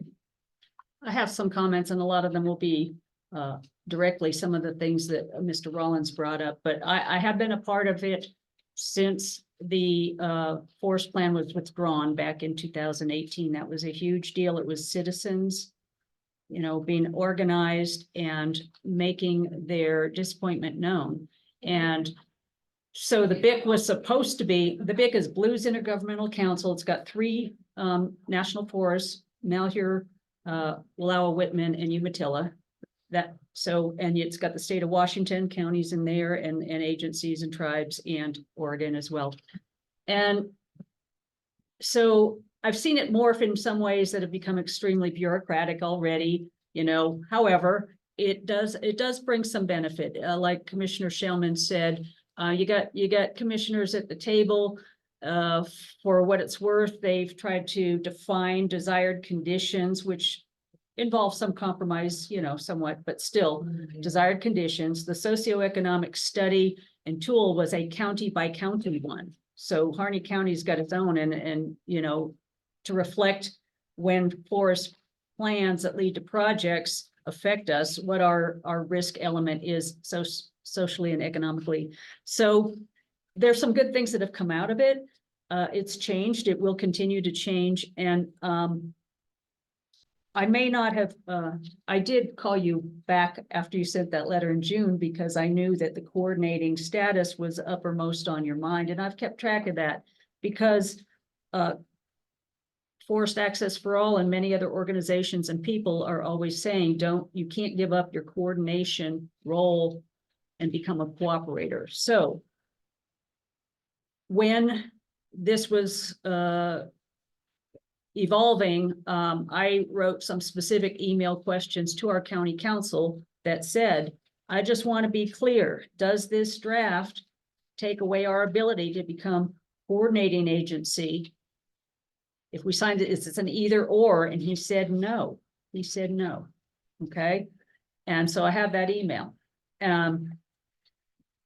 It's another tool. All of the present opportunities for public comment and the back and forth public processes that you say they have 90-day periods here and there to do, those are still all in place and very much have the same weight they've always had.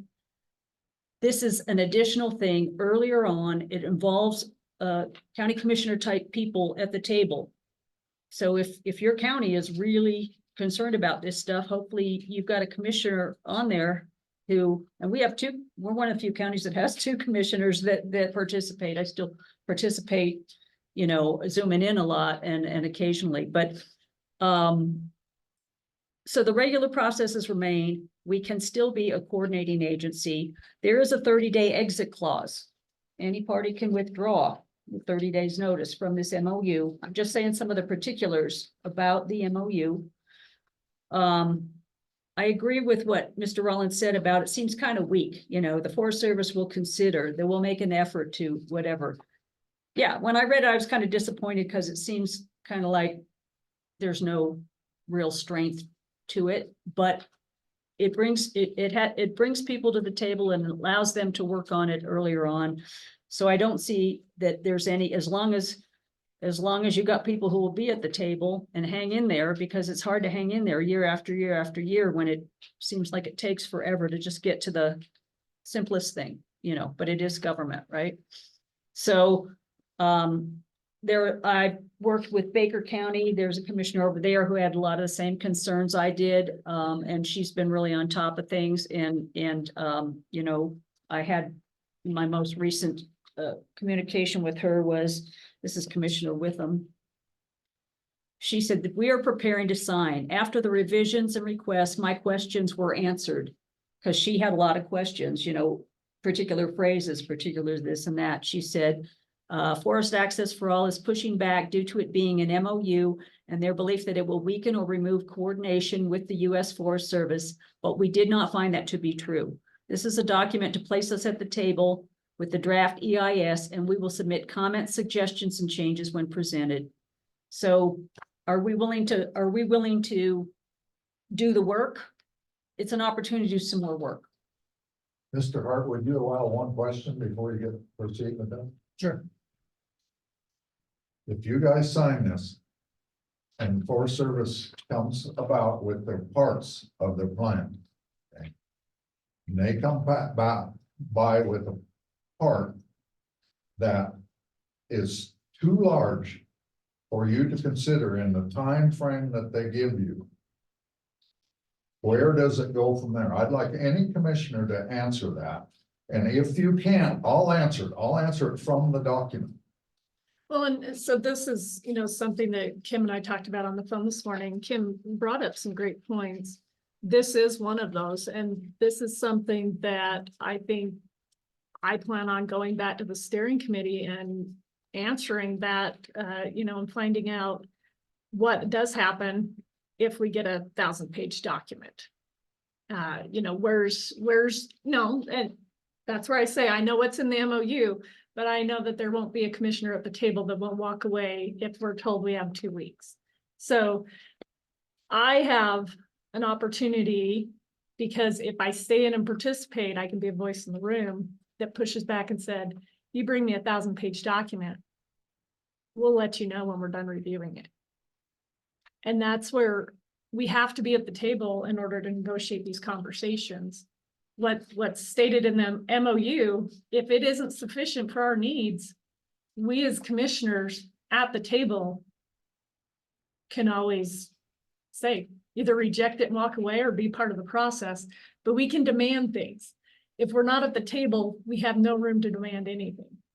Okay. And that was one thing I thought was an excellent point. The other point that Mr. Rollins brought up, which I think is going to be essential, especially once we actually have documents in hand, is having more points during the BIC committee or BIC meetings where the public can stop, say we get the desired conditions, standards and guides for the socioeconomic back. That instead of a 3-hour meeting where we work through multiple parts, that we stop at different segments of that meeting and allow the public to weigh in a more interjected manner instead of always waiting till the end of the meeting. And so I think these are things that we can bring to the table that, as our constituents help bring things to us that they're saying, hey, after sitting through these meetings, this is what I see isn't working, that I can bring forward. And I do appreciate your point of view from that, because as a member of the public that has attended them, Mr. Rollins has been one of the few members or constituents from Harney County that has taken the time and effort to attend some of the big meetings. And Yeah, I took the effort to read this, and I yeah, appreciate your points made and et cetera. But what it says in this document is if you don't have time to respond and et cetera, it says the Forest Service will move forward without comments. In other words, if you're saying you can go for these changes and stuff, why don't you go for those changes before you sign the agreement? but it doesn't define whether we have to give full comments on the whole draft. All it says is that we have to comment. So we can comment and say, we need a time extension to continue to review these documents due to the size. It doesn't negate us from not requesting more time.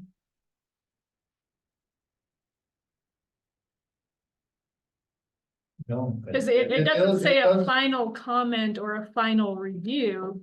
It's just saying, there's nothing in the thing that says that you can't ask for that, but there's nothing in this that says that they will grant that time. What it says, if they send you a 1,000-page document and you have, I think, 4 weeks or something like that to respond to it, or a 4,000-page document, then if you don't respond, it says, if the Forest Service and the Blue Mountain government cannot agree on a time for review, or the Blue Mountain government cannot provide comments within the agreed upon time for review, the U.S. Forest Service will move forward without comments. That's giving them full reign, full reign. You're turning it over to the U.S. Forest Service, and they're lying people. They've lied to me about this. You guys will sell us out if you sign this as it's written. Rewrite it so that you have an ability to ask for and get the extra time. This is written for the U.S. Forest Service, not for us, not for any of us, not for you. well, I can't stop a planning process. I don't have the legal right to stop the planning process. And that's where part of that process is dictated under the federal government. Okay. And as a county commissioner, I can weigh in, I can be part of this process. I can ask for more time, but they do have a planning process that is going alongside the BIC, but it doesn't negate the actual planning process. So they have to meet certain timelines that are according to the federal guidelines. And I don't have the ability to negate those timelines of the federal government. But I can do my darndest in this role in the BIC by signing this MOU and participating and being part of the process to try to navigate this. Okay.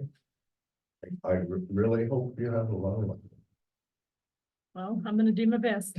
The other thing that I did want to demonstrate as a part of the BIC is many of you do know Tony Sekar. He's a research scientist that's worked in this community for years. He's also been a consultant for the Eastern Oregon Counties Association, and he's been part of the BIC process, as a consultant for us. And one thing that he was seeing an opportunity to weigh in during this planning process is looking at how guides are set for when the Forest Service has to go out and do range assessments. And one thing the Forest Service has always struggled with is especially dealing with their uplands, because their current MIMS book, is thicker than most people can ever read in a timely manner. Most of their employee turnover is probably faster than their books can be read through, but it also takes weeks of training. And so what the conversation currently is, because we have been able to participate in the BIC process, is trying to, instead of just the MIMS process being the only way that they go out and actually do surveying of areas, is to take some peer-reviewed material that Tony has been able to bring forward and create. He has I don't have it with this, but he has also a field guide that they can pull out. It's weatherproof in their pockets and go through. And then this is a reference. And the Forest Service is seriously considering trying to transition over to this, unless it's an area with some significance where they're dictated to use the MIMS process. And so, I know not everything is perfect with this, but I do feel like being in the room and being part of this is allowing us to try to bring some things to them that are scientifically based, because that's always the big discussion in the room, is whose science are we using? And this is one thing that we have been able to bring forward that will be part of future BIC meetings here in the very near future. It just came out in publication. And so, that is some of the things that BIC is going to be working on, is this particular document, and trying to figure out how we can ensure that it's included in future forest planning and used as a tool for the Forest Service for especially upland evaluations. I was 6 months ago not thinking I would be a signatory or vote, but I've changed my mind, because while I don't have confidence that a lot of things will change, it still gives us an opportunity to see things earlier than we would have, and to advocate as we should, whether it works or not. It changes none of the other processes, which have frustrations, as we know, and time limits and stuff. Something I asked for, and it up their chain before there was a BIC, back in 2017, I said, each time you reissue a revised draft across all these years, when you're redoing the plan, can you do tracked changes, right? So you can see what changed from last time, because once you read a lot of it, what if they change a whole bunch of stuff? It's really hard to track. And of course they said no, but maybe that's something, at least within the realm of BIC, we can ask for, because if you put in the time to read all that foundational stuff and then they start tweaking it and not letting you know, but yet if we can easily focus and see what they changed and what that means, that's the kind of thing we can try to advocate for. It's called transparency. And, as someone who served in the United States Marine Corps, when I go to their offices and they have bars on the window and they are very mistrustful of people just coming to even ask them a question, it makes me sad, because only national security kind of things ought to be, not transparent to the public, in my opinion. But anyway, at this point, with all that said, it won't hurt. It might help, it might not, but it won't hurt. It gives us access to being part of the planning stuff earlier. And for that reason, and there's 30-day exit clause, and it doesn't take away our ability to be a coordinating agency. For those reasons, I'm in support of asking Commissioner Shellman to be our signatory on this. With my experience in the federal government, with the Bureau of Land Management and the NEPA process, that will go towards any other actions or proposed actions outside of this MOU. I mean, the EIS and everything is all done through the NEPA process, and we don't give up any rights or capabilities to comment or to be a part of that process. And as I've seen numerous times over the years, it takes court action. If it's something we feel strongly enough as a county, a community, or the BIC as a whole that we don't agree with, there's court action. You know, it happens every day. Special interest groups of one form or another opposing proposed action on public lands. So we maintain that ability and that right. The other question that I would have locally is our local stock growers and Farm Bureau, how do they weigh in on this? As far as the industry Some of goes? them have chose to stay abreast of it, some of them have not. And a lot of it means the forest planning process has just got underway. I expect them to start getting more active in their participation as the drafts come forward. And, you know, that's what I visited with Kim about is, you know, that's when we need those groups to step forward. Once in the big process, we are given some draft documents to look at. We are going to need our constituents to come forward and to participate in the review of those, use their knowledge, especially those that are forest permittees in this area. I'm hoping the NRAC can be a little part of that in some way. They can be a part of it. There's honestly in that group, there's only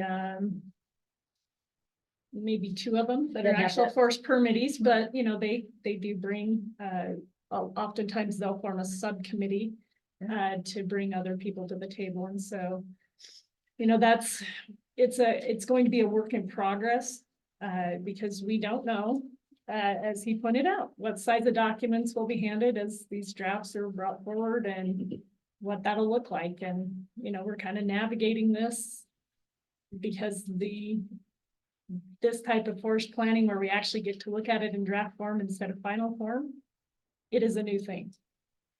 I Why do echo you the- suppose that they didn't put the size limit in here? I mean, like. Honestly, it was and never it's supposed to be brought a up. 2-year process to make It this was never plan, brought correct? up. So under this, they could wait a year before they send you any preliminary decisions. Instead of having written in here that they would do it quarterly or something like that, that you've left the table open. You've left the Forest Service in control and they're not to be trusted. Well, I know I've sat in the steering committee and they told us that they would very soon have a document for us to review coming right out, the first one. So all I can do is hold their feet to the fire. Okay, thank you for letting me speak out. No, we do appreciate you coming and talking about it. And I echo the concerns about access.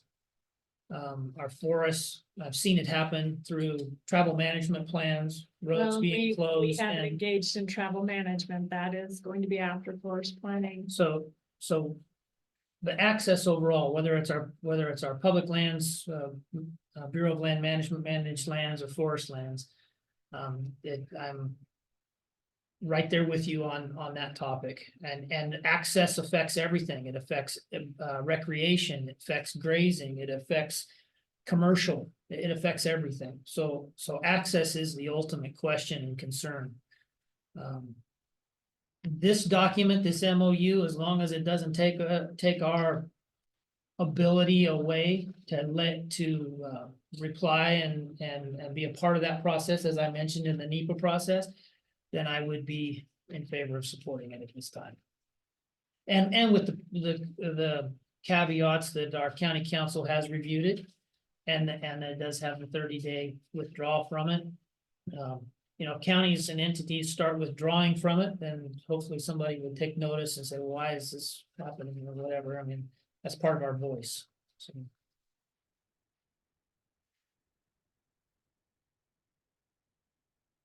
Any further discussion?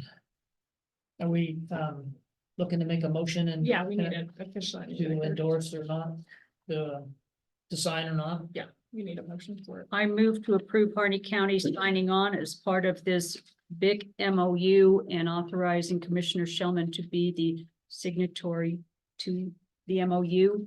And that's my motion. A second. The motion has been made and seconded to sign on to this MOU with Commissioner Shellman as our signator, as stated. Any further discussion? Hearing none, all in favor signify by saying aye. Aye. Aye. And opposed? And hearing none, motion carries. All right, moving on then, the next item is Treasurer Harney. Annual update. Hi, I have printed out for you a recent copy of our full cash report. Thank you. I have extras if anybody wants. Yep, if you have a copy, you can give to Susan that she can add to the packet. So is this the one that we were sent here recently, or is This- this even more updated? This is more updated up until I believe the 8th or 9th of January. This particular report lists all of the county held funds. In the far right-hand column is the current cash balance of those funds. So, our general fund is sitting at 1.3 million currently. And you can look down the respective lists to see balances of the funds that we hold. On the second page, at the very bottom, you will see where it says cash in bank, pooled cash.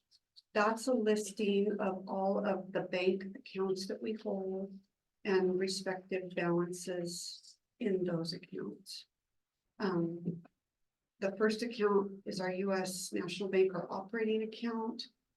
The U.S. Bank Athena account is the account held for public health and rural health for their billing. Funds go there. Bank of Eastern Oregon is our unsegregated tax funds and a small money market with road department funds held. The U.S. Bank Safekeeping is road reserve funds that I have invested.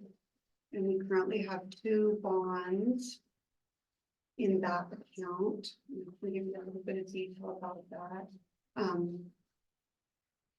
One has a maturing in June of this year. And the current yield is 4.15%. And then the second security is a yield of 4.72 and a maturity of November of 2025. Most of our funds are held. If you gotta put one more page here. How many papers in my hand?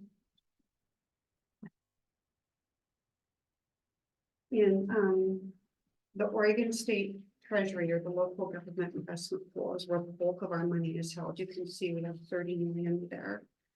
Those funds earn a yield of 5%. And that rate does fluctuate, but it has held that rate since October of 24. And the other small account is the ATM at the fair, which has a current balance of 0. We only use that during, fair time. And that is basically the gist of the funds that we have held and the current rates. And if you have any questions, I can answer them. Hopefully.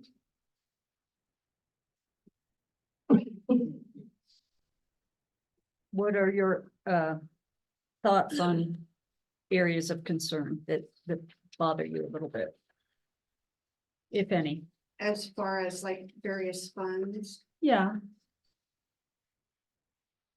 My only probably big concern, and not big, it's just our road department.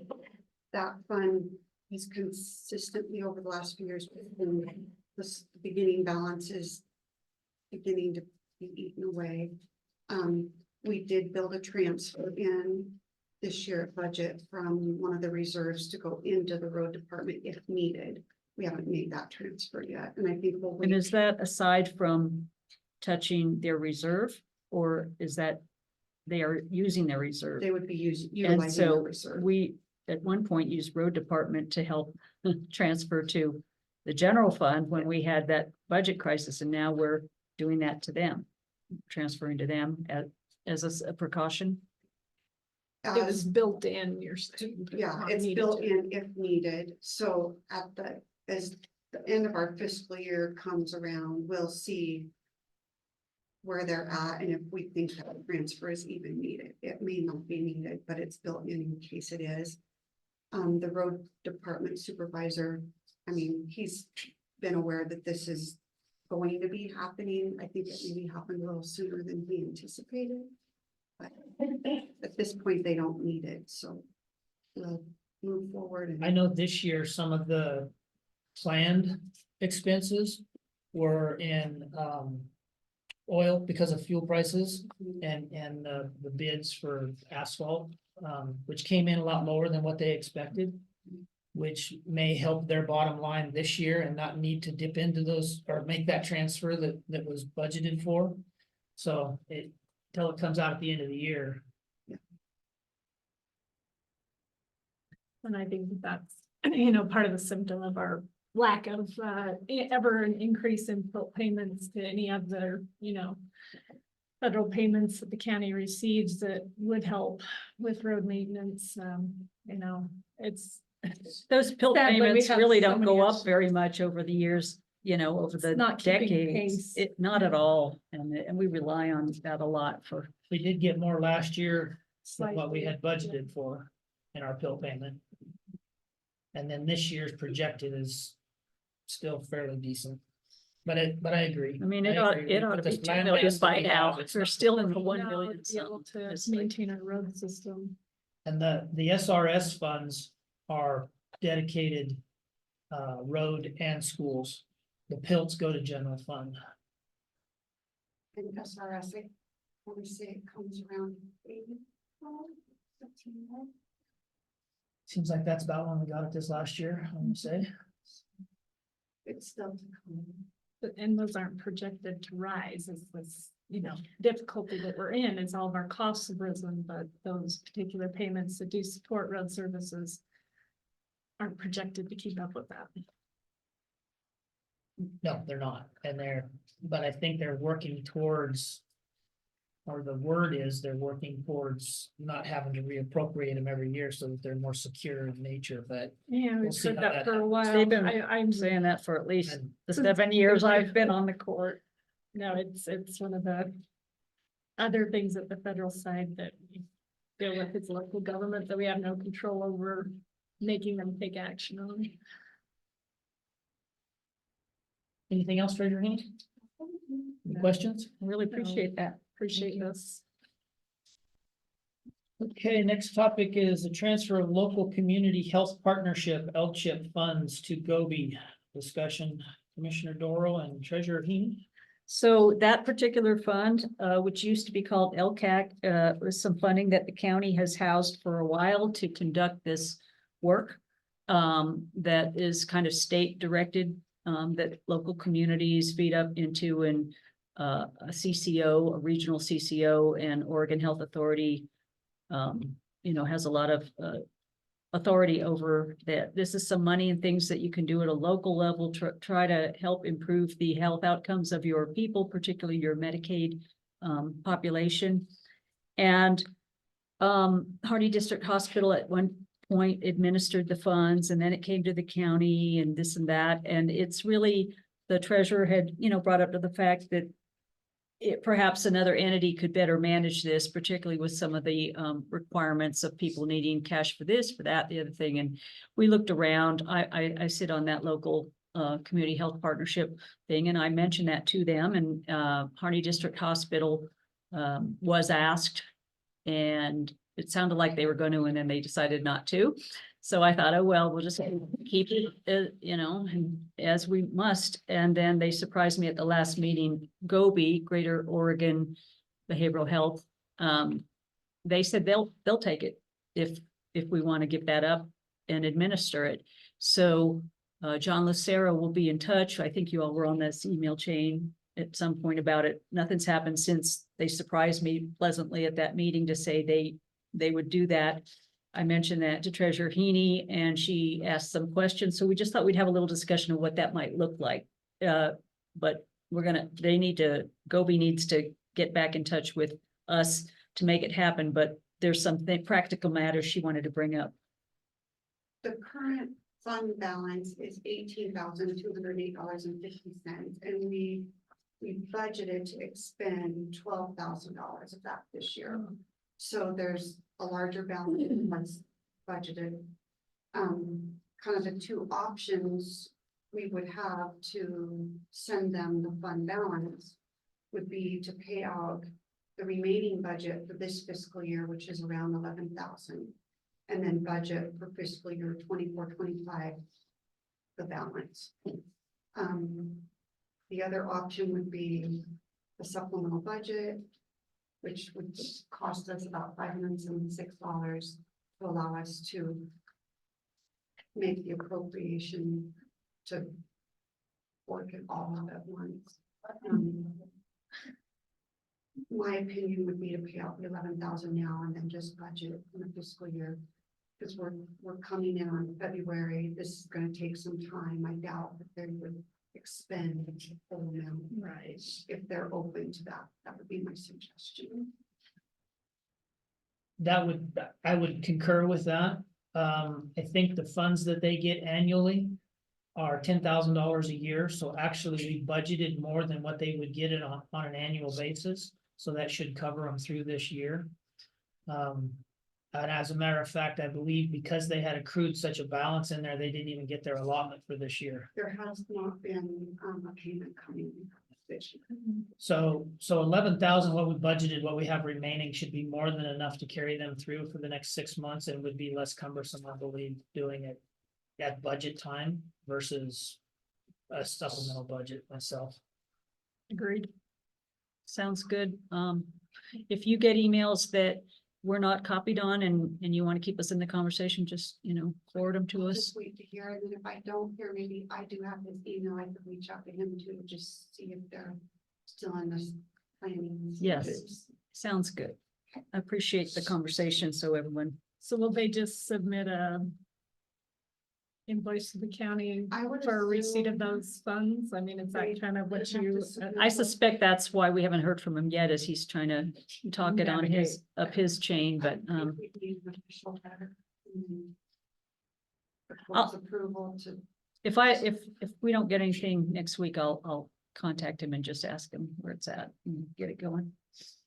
As for the balance at budget time, will we just appropriate the remaining balance of it? And then again, another invoice and invoice it out and zero it out and be done? Kind of similar to what we did with the fat stock. funds. That's, So being they hadn't used the funds, they aren't eligible to receive more funds in this calendar year is what I'm hearing.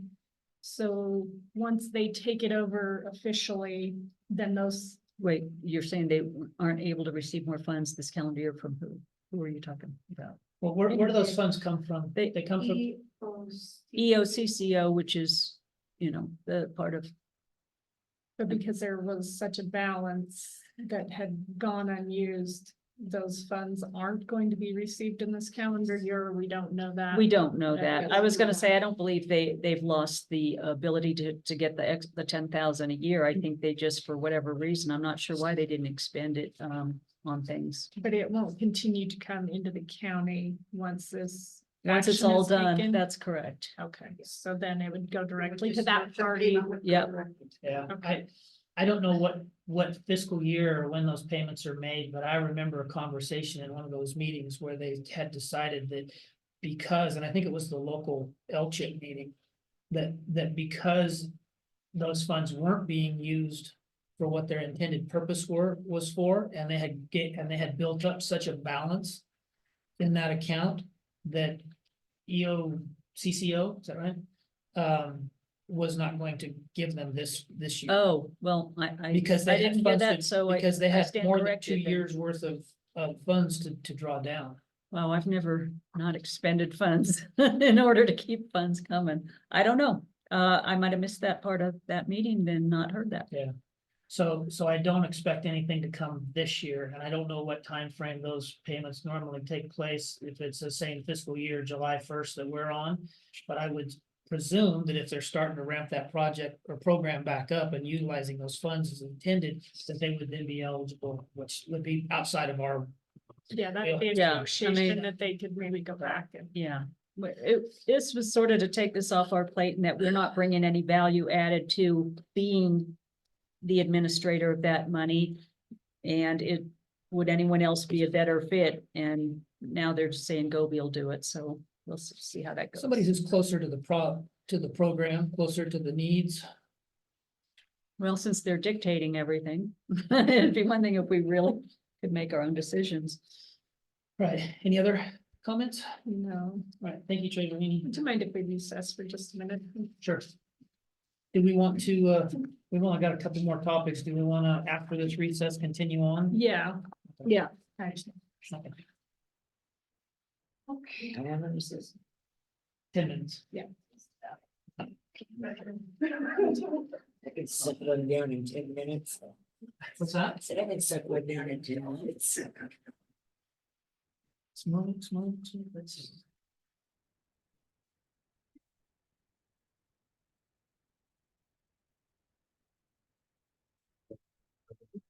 Didn't spend. I was gonna say, what I think what happened is the program has changed so much that it's not functional from the OHA. It used to be some good things in the community could happen without a whole lot of bureaucracy. This local group could say, let's serve these needs. Not make a big fancy program, but let's do this, it's in the minutes, they would do it, things would happen. And now they want all these Check. just crazy. No, the answer to the question you didn't ask was in the 1990s, Multnomah County took the fair money and put it in the general budget. Well, so that's why what it's I know. designated. That's what I figured why that statute was written the way it was, is that some county somewhere was redirecting those funds, and so therefore they gave that autonomy to the fair boards. Maybe find like house. But they were getting $500,000 a year of that. So even though this isn't a hard and fast rule, if you're not gonna renew, you'll find a replacement. Yes. That's what I was told. Oh, Hmm.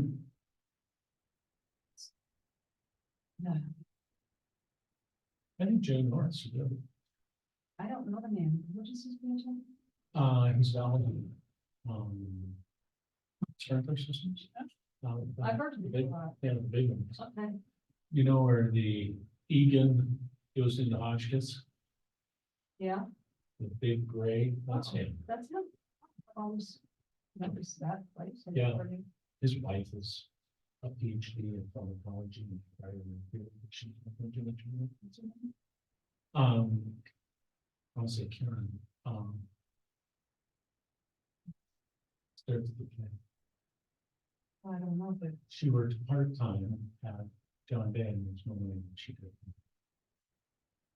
you know, once we have our budget meeting. We've got some sobering realities we gotta face. I mean, very sobering, can't be kept down and you know, there'll be riots by the county employees, but we better hire professional advisors. And have a right to if we're gonna reduce. And then also, I think we ought to work with the city once we continue to start with that building your agency at some point before successful. That's the problem. We can't. Is a body and get the word out and just be doing it. Straightforward and thinking, whatever, but I mean, if you just being honest, I mean, it's something that's a job about it. That's why I haven't been in a very good mood lately, is I just think, if anyone can correct me, when I say, these are all the things that the perfect storm here that is happening. And it's not anyone's error, it's just the circumstances. So what's our plan? And how much time do we have? We need to get professional advice. We need to decide to accept recommendations or not, and then we need to begin implementing in a way that, you know, gives people a little bit of time, but. And so this is too big for what we can afford. I don't have the issues, I have the others. And it's interesting to see.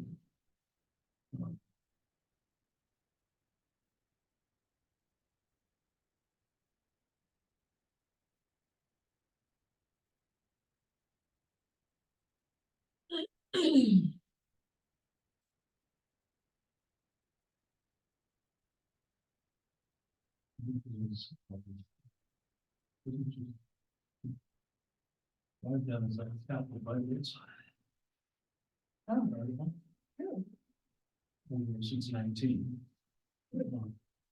And I've got a. It's on, I need to put this in. I've got an argument. But you can see how our budget has grown. And what has happened. Can you make that part of our discussion? I'd like to see that. Especially since you've looked at it somewhere. I have it on just the general fund. I don't have it on the other ones yet. But the general fund itself. But you've been able to make some sort of a comparison deal, you know, that generalizes the trajectory of what's going on. Analysis. Well, and but we, you know, this is just the sheriff's department. You know, what are we missing? What have we missed? Different things. Oh, I guess I'll do it after the meeting. And then the certain Scan this here. Give it to Susan. deputies. This part. If you make me a copy of that, I'll make sure it's scanned into Laserfish as well, and not just the agenda packet, but. Okay. You know, it's will. just, It's nice to see it all side by side, where we only get to see in the last 3 years. Yeah. Our paperwork. our paperwork doesn't show me in those. So, but I started this when we started having problems. Yeah, I was impressed. I have to ask for all these letters So of I could look at each. support one for the individually. BTAP grant and I just got the template like late in the day yesterday. Not that they have to follow it, but if you give someone something, it makes it easier for them to write a Yeah, I letter. just created it And, myself at the house. when I sent it to Senator Finley, who I don't communicate with by email very often, and his chief of staff. I think when you make sure you include their chief of staff, you know, things happen quick, because I sent it around 7:30 this morning. And I mean, right before I was getting ready to try to leave, and I think that there's. you know, by the time I got here to the courthouse and went to my office, I already mean, had this it. kind of thing like, always makes yes. it look interesting to me. Love it when a plan comes together. This particular office, they're only $6,000 in 3 years. Essentially. And wages, I mean, right. Through a lot of those. Because they're done. Fun. But that's what it's done to us. You know, Not having those little jumps over time. Yeah. and the impact is in here. When you've got, you know, things going up, unemployment and all those kinds of things, and the salaries go up. Yeah, all things follow. Right. You know, and you think, well, okay, we're gonna give them, we'll give you $60,000 or $65,000 for the rate bill, for a bill. Nobody thinks about, that's not true. It's the only It man without is. facial hair today. We'll give you 65, and 70, I walked around, I went. 73 to 70. Extra. Yeah. What is that? It's trying to be a trendsetter. Right. Yeah, and it's not. You are a 60, or 65,000, you know, you gotta think about it, it's not really. Probably just gonna get the inflation of everything else. It's, No, that, where I get a little stressed. I think we're still in a little bit of an unknown, but. This is the city, for example, of how that. That's, So impact us in time. I don't know that we have that total grasp, this stage of that at all. I'm gonna, I'm trying to wrap my head around it, That's try to very get that and. you've seen the chart, right, with the Yeah, and amounts, one it's of those just, where you're like, it's gonna be a bit worse how do and we worse and worse. navigate that part? And see, there's, the thing with their urban renewal is it's not a year, I mean, it's not, they adopted the urban renewal of a certain dollar. And they told everybody it was 30 years, well, it could be 35 years. Yeah, but you said that up front. we gotta figure out how it can be Is undone. there? Until There- it reaches that dollar amount. That's right, they're gonna It just Could keep, be 20 years, could be 40 years. Then they could go out That's for it again. they can do it again, they can renew it, and we have no, as a county, have no control. It's all That's- controlled by the city. Which is legislative in nature, anyway, which is one of those, I find it very strange that the legislator opened that floodgate of allowing cities to be able to come and take tax dollars from their taxing entities. Me We too. didn't even have to give a nod to it. No, you don't get, you can't even give a finger to it. That may never. And the other thing, is, it's important. Well, and I'm sure, like most cities, if there is, a certain area or purpose, then it affects us differently. It was a memorial zone. And then you get rid of the other one. And that's how we did. But then it's statewide legislation. That way it didn't look like that they were doing it only for the Albina. And they can breaking up all of that. Okay, so I got Rep Owens' letter now too, so Finley beat Owens, but they did it in less than 8 hours. All right, Good turner. I think everybody's back, so we shall re-adjourn, Reconvene. reconvene. Adjourn. Reconvene.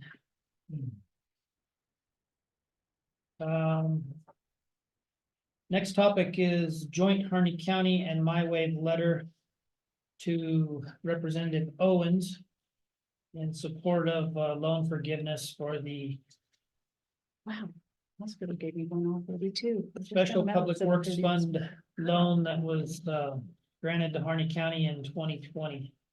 I made a copy for you of the letter. Thank you. This came to me by way of a request from My Wave, and they were going to, which they could, on their own, submit a letter, but I thought it would be best if we submitted it jointly.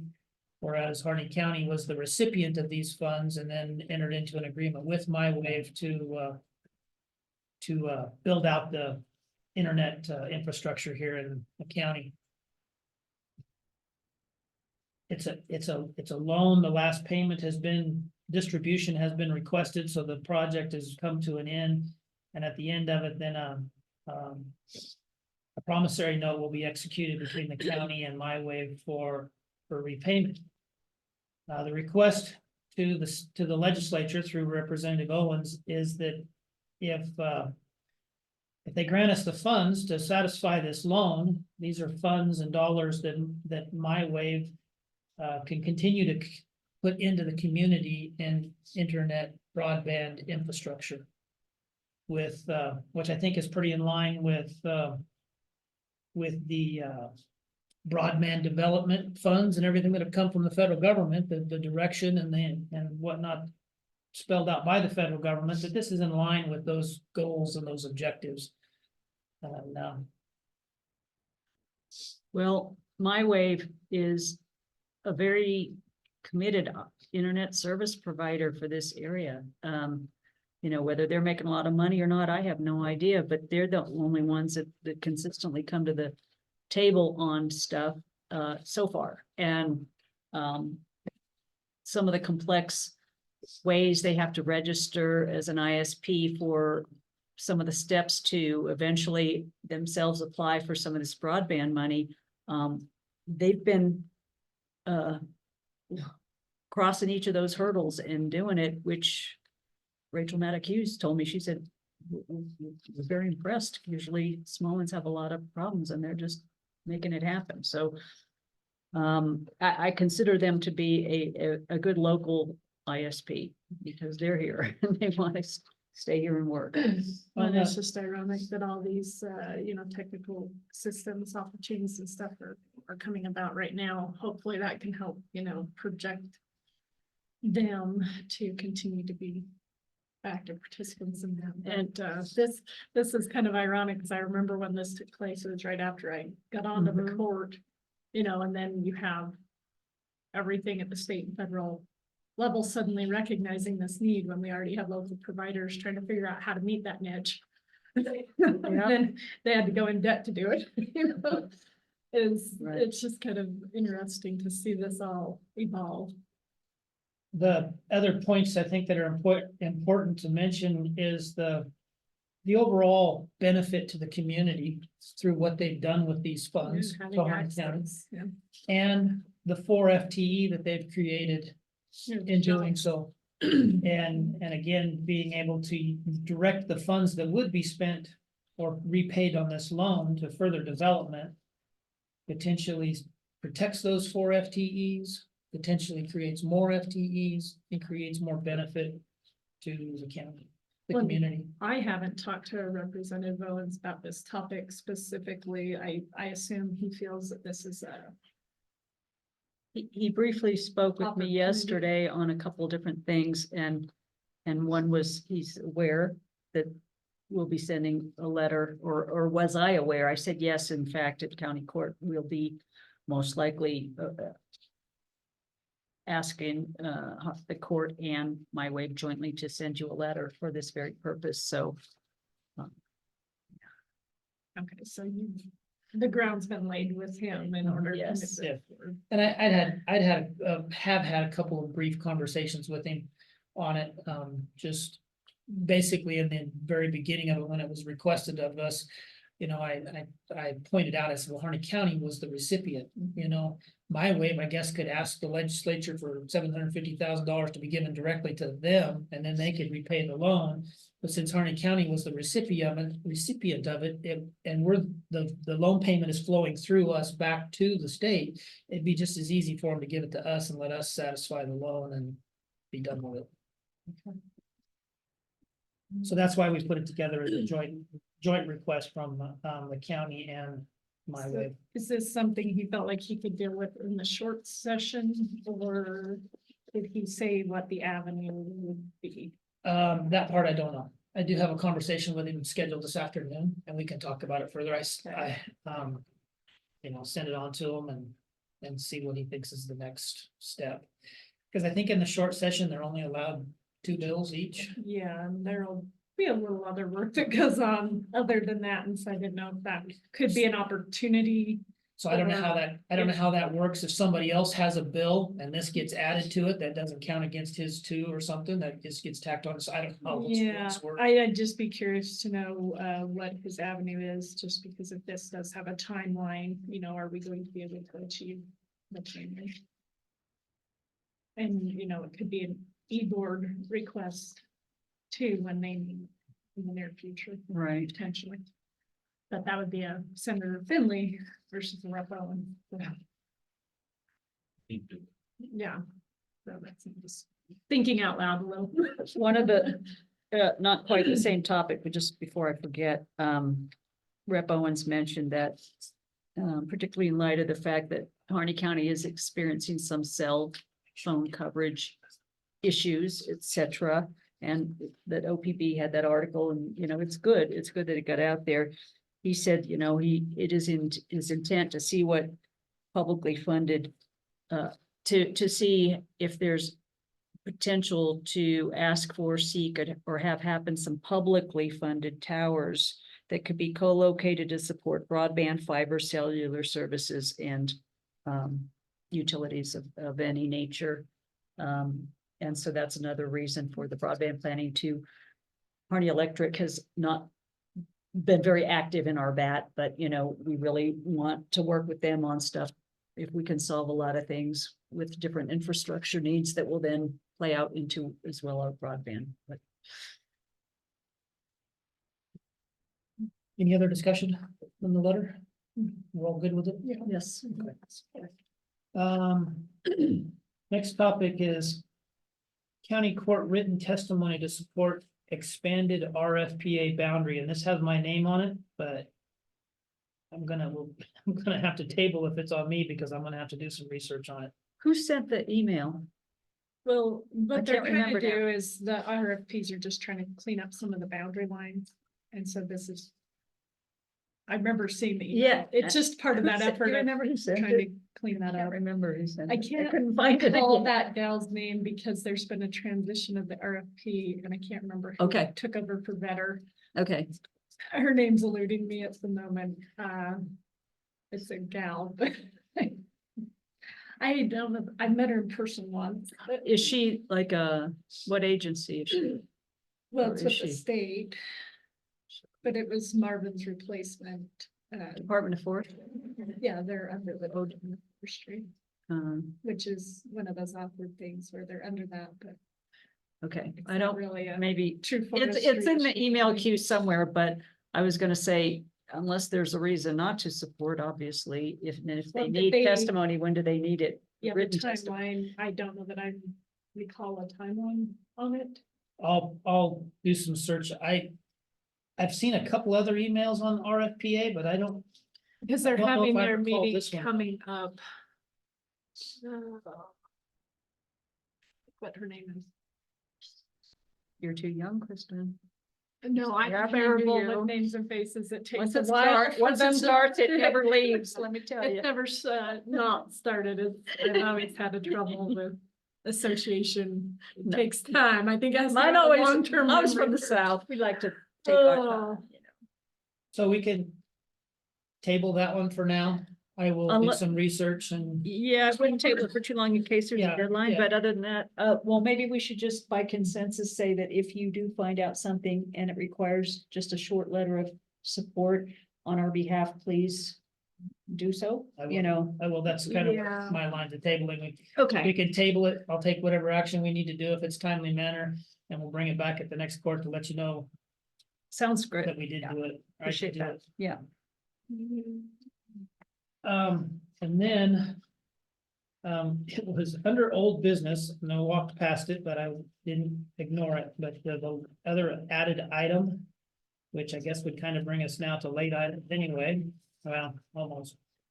Was the Allison work Rayburn. session agenda discussion. Yes. It was sent on Wednesday, the 10th.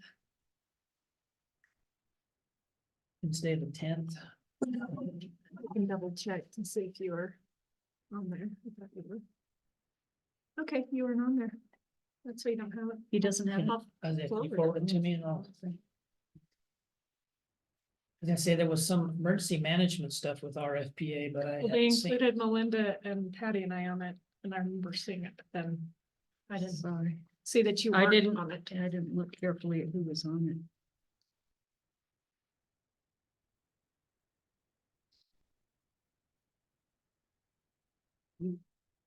There's a public hearing scheduled for January 30th regarding Did you get a copy of that? Add that one to that was during public comment, the one machine. Add that to the packet.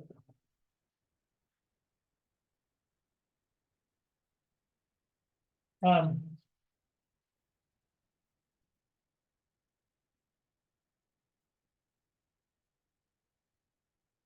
Yeah, basically, she's asking for a letter.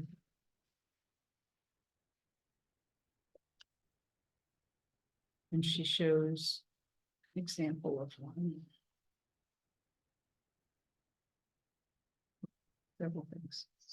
Do you want me to draft something up and have you both, for signature, or do you want me just to sign it? You just sign it. Last time we all signed it, but I don't feel that's necessary as long as it's recorded in our minutes. Okay. I'll make sure that at least as correspondence, it's listed next time for. Okay.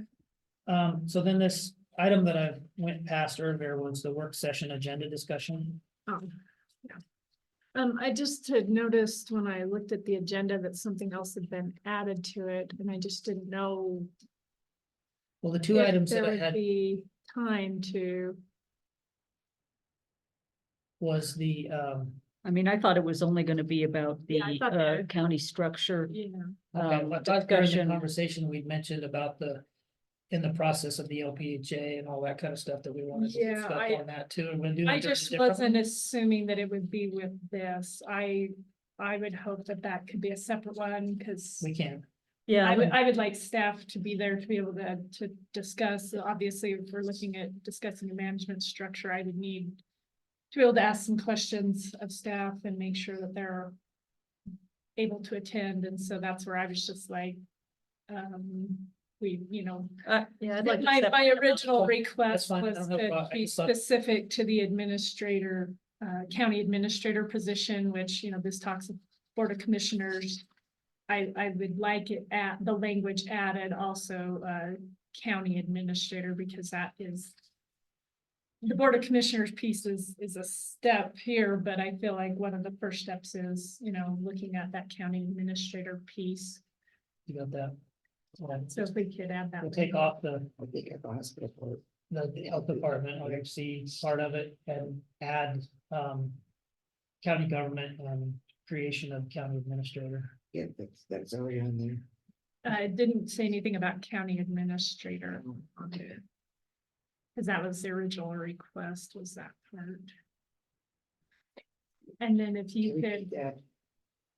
sorry.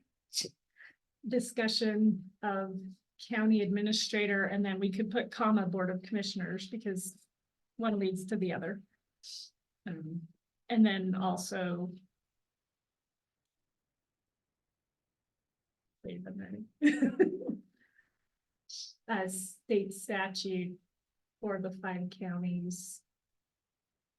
ORS 111. Yes, which I think, I know I've discussed with Representative Owens, and I assume I have to. both their parties have as well, of what that would take to change that statute. So that could be something we could lightly talk about, but knowing that it's going to take some legislative help for the 5 counties to be able to make those changes. I sent that on to county council. And I saw Yeah, it he's- click on my I email don't know that if he it's come sent back, but something. He said he was gonna have something today Okay, for so us, so. that can I haven't looked at discuss my at email tonight's yet. meeting. Yeah. Okay. Yeah, and if you could, I would like to do item B, 3B, if we could set up a separate date for that, and then let us know once you've checked with those departments, and when we could all sit down to. I feel that having these work sessions is very important. We've got a number of things that we'll need to have them on anyway. And I just wonder if we can all try to look at the 2 county court dates as keep the afternoons kind of free if you can from your other stuff, so that we can schedule them in a regular basis, and just plan to you break for an hour or an hour and a half or 2 hours, whatever you need. And then we come back, and then if we're gonna have one that day, we have that. Maybe we need 2, maybe we don't need any, but at least if we just kind of can try to keep our Wednesday afternoon on the 2 county court dates for the scheduling of work sessions. So I think then we can get a lot farther on conversations. ORS 111. It's 111.115, I think, is the specific chapter or paragraph that talks about it's vested, what it says is it vested probate authority in the 5 listed counties, Harney County being one of them.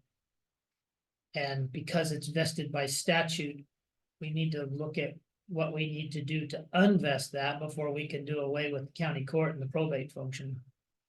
I I had looked at 213, which talks about, 203. 213.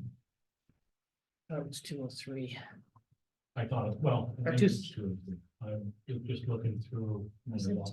203? I think it's 203.230 is the conversion from county court to county court.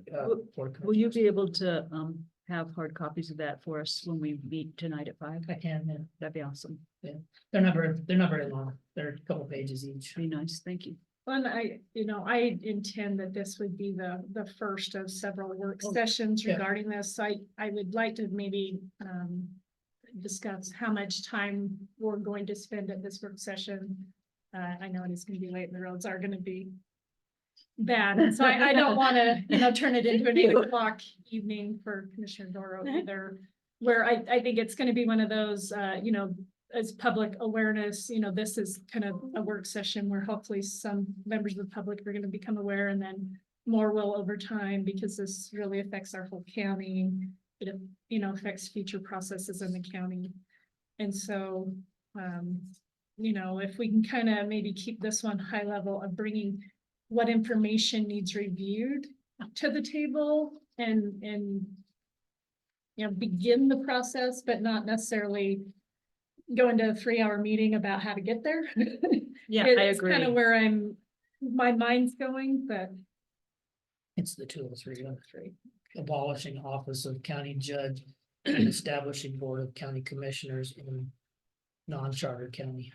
well, and I know that, I've had other people bring up, how in other counties, for instance, the assessor is not an elected position. And so I think this is kind of one of the things that we're going to be looking at as a county court of where do we want to see Harney County into the future. But I think it's not the only one that we'll need to address over time of how to make changes that, the public is saying, hey, we see that other counties do it differently. Yeah. Can we look at that There's a also? lot of other options within county government.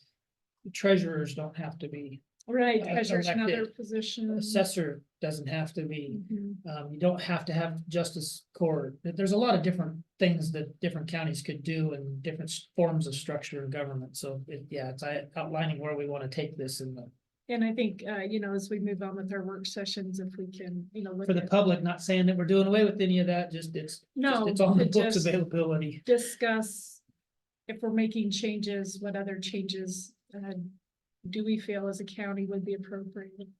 At least for discussion.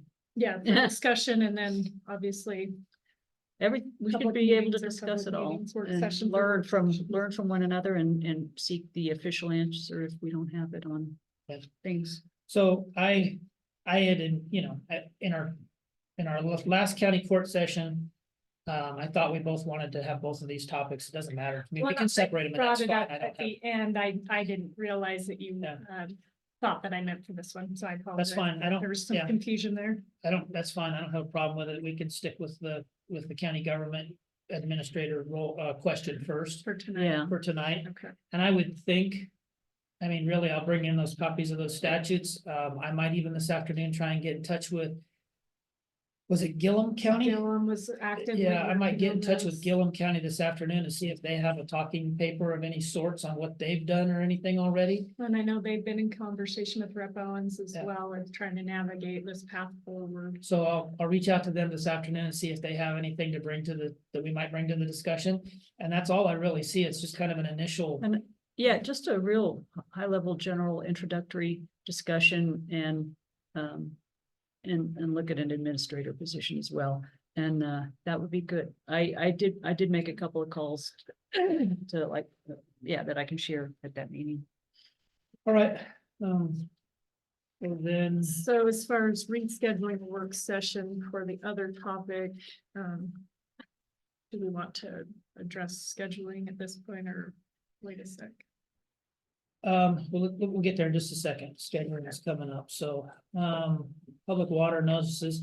So we kind of had this discussion at the very beginning. Is there a On January 4th, 2023, the county court agreed to drop public water notices as a standing agenda item. That's in our minutes. I think I had mentioned at that time though, too, could we, if it's really a necessity to have it on there, that we put a web link on there where the public, if they're interested, they could go to that link and see it for themselves? Yeah, and on that, there's an opportunity for each of us to sign up to receive it. I personally receive signed mine. up to I get 'em. receive it, and so that's where there's a little bit of redundancy there. I don't mind having a link for the public, but really, they already have access to that. But I mean, So my question would be, do we want to strike it completely from the agenda, or do we want to put a link on there for the public to follow to if they're interested? does anyone have a sense of how much people? I've never had wanna know that? anybody ask me about it. I've never had any interest in it. The only interest I get are in the water meetings that are already dictated. People who in their- have water questions go to the OWRD and they go wherever they need to go for their answers. There's a lot of stuff online or I mean, again, we took there was an action that we never actually implemented from a year ago that I just noticed, and that's why I wrote it down to let y'all I know. feel it'd be I don't- something we could clean off the agenda. Take it off? And, as if members of the public would like a link, but it is really through the. Put the Water link in the Resources minutes right up. If when you write up these minutes, and if we do agree that, we decided that we will be dropping this as a standing item and, encourage people to visit the following webpage or sign up for these. I don't mind having it on there. It's just that And whatever it is, That whole pull that year of- page up and those that are on there, just copy and paste that link. Correspondence. The only thing I had was I received an email. I saw that in the packet. I received an email and it looks like Harney County had donated in the past to the veterans, Vietnam Veterans memorial. Memorial. Yes. And did I give you that? Yeah. What did I do with it? I did. Okay. So, it looks like Harney County in the past donated $500 or contributed $500 towards that. And I guess looks like they're asking for round 2 or phase 2 of donations. Well, and for those other counties that didn't. So far, 25 counties around the state have contributed some amount of money, including us, and. Yeah, it's just another. Fundraiser, and thank you and fundraise, and.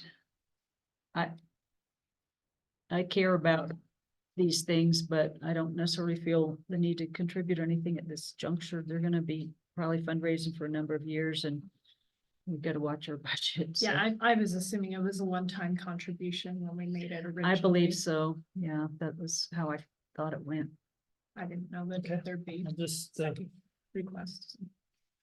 keep it in as correspondence, but we'll take no action. Okay.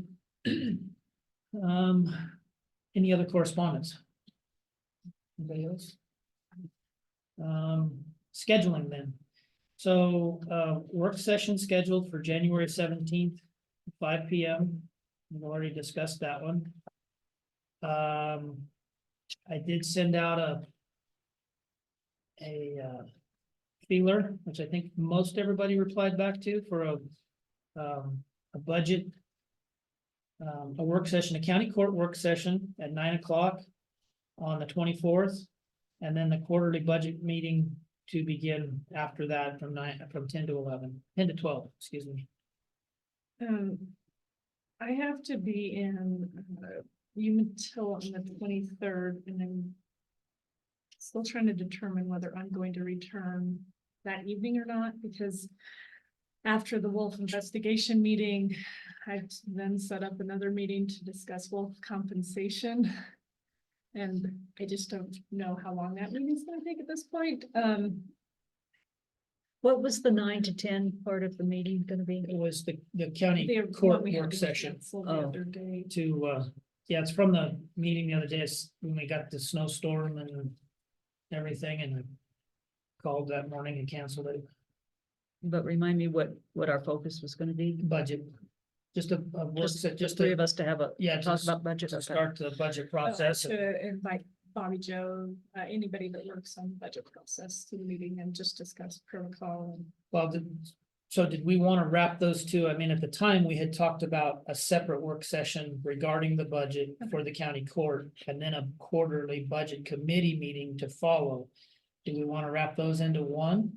Or are you still interested in having us? I think having an official work session just for the one topic where we will be taking action on it in the county court on our later agenda, would be good, and then having the focus of just the quarterly budget meeting, you know, It was- like say after would be fine. Yeah, and I don't think there's a hurry to get it done like the first month of the calendar year, Right, but the right. reason that brought it up was the appointment of the budget officer. Right, which has to take place, you know, in the near future, but we aren't on the time. crunch. So, well, my thought is My other- the quarterly budget meeting of the budget board Could still continue. could be done. Yeah, it's a separate Anyway, process. and if you got 5 of us that can attend, maybe we'll just get it done, that part, but then the one we're talking about here for the county court. So we'll look at another date for the Yeah. work session. Yeah, And so remind me again what you proposed. I'm sorry, I didn't. Was the 24th.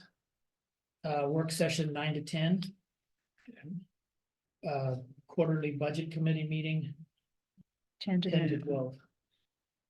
And are we now saying that the 9 to 10, we want to move so Commissioner Shellman, you know, doesn't Yeah, have to worry I'll about. reschedule If we that could do traveling. it later, I say I'm just like. Oh, and there's a Division 512 RAC meeting that afternoon. I left my other phone at the house, apparently. I thought I had it in my other. I like my The pencil. 10 to 12 budget committee will Yeah, will quit stay. penciling. I've The just 9 got o'clock, digital on my calendar. Work session will be rescheduled. Never, yeah. Well, I mean, it's not really scheduled. I 24th. just sent a feeler out looking for, but I'll Honestly, the 24th, I have meetings before the meeting that day. excuse me. You do? We meet with the coordinator that runs the meetings. And How are you gonna do that? yes, I told them that may or may not happen depending on the 23rd. Okay, Is the 25th a potential you, or what's your? you have community-based water planning at 5 that Yeah, but night. that's not till 5. That's a Um, standing one at I'm- 5. I'm available that day if we need to, or later, in the week or next that's week, kind of- whatever. Kind of what happened with the last one is I was pretty booked on that one and I tried to make it happen and that's part of the reason why I wanted. I So called on it up, that- yes. Yeah, So that day I have on the 25th, I have a call at 9. We have C-Act at 10. is that here? Okay. Then should we just look at the 26th for availability? Because it sounds like your 25th is. My 26th is wide open. Yeah, I don't have to do that one. if Call I don't need anything to. on the 26th. What's a good time? But morning or afternoon, I'm wide open all day long. You know me, mid-morning and later is fine. Yeah, I have to feed Kaz in the morning. I can come in early if you want, but Not at 1 o'clock, no earlier than 1:30 if we do it in the afternoon. I hate meetings that start right at 1 o'clock. oh, yeah, no, I'm flexible and whatever time you guys decide is fine. I just, Yeah, sometime in the morning. Probably. So you want to do it first half of the day, 10 o'clock? Yeah. that'd be fine. This is the budget work session. Yeah. 126. 24 at 10.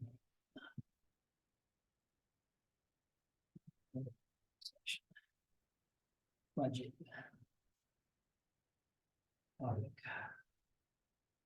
And I guess we would need to check with Bobby Joe's availability. Oh, Sometimes if yeah. you have questions for her during that.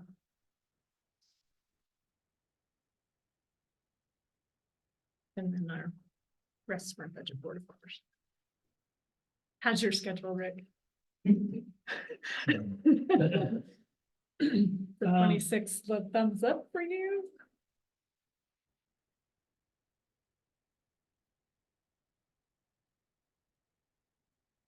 Started the job. Another one? Guilty money. 26 I can read. 10 a.m. Regular court dates, February 7th, February 21st. The 21st, I will be out of town, but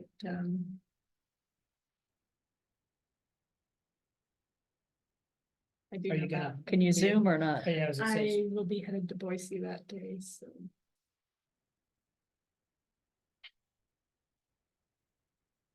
Just don't put anything in I have a, consequential. yeah, Check from the or do you want 21st to the reschedule? 26th, I'll be in Texas. Yeehaw. we're at.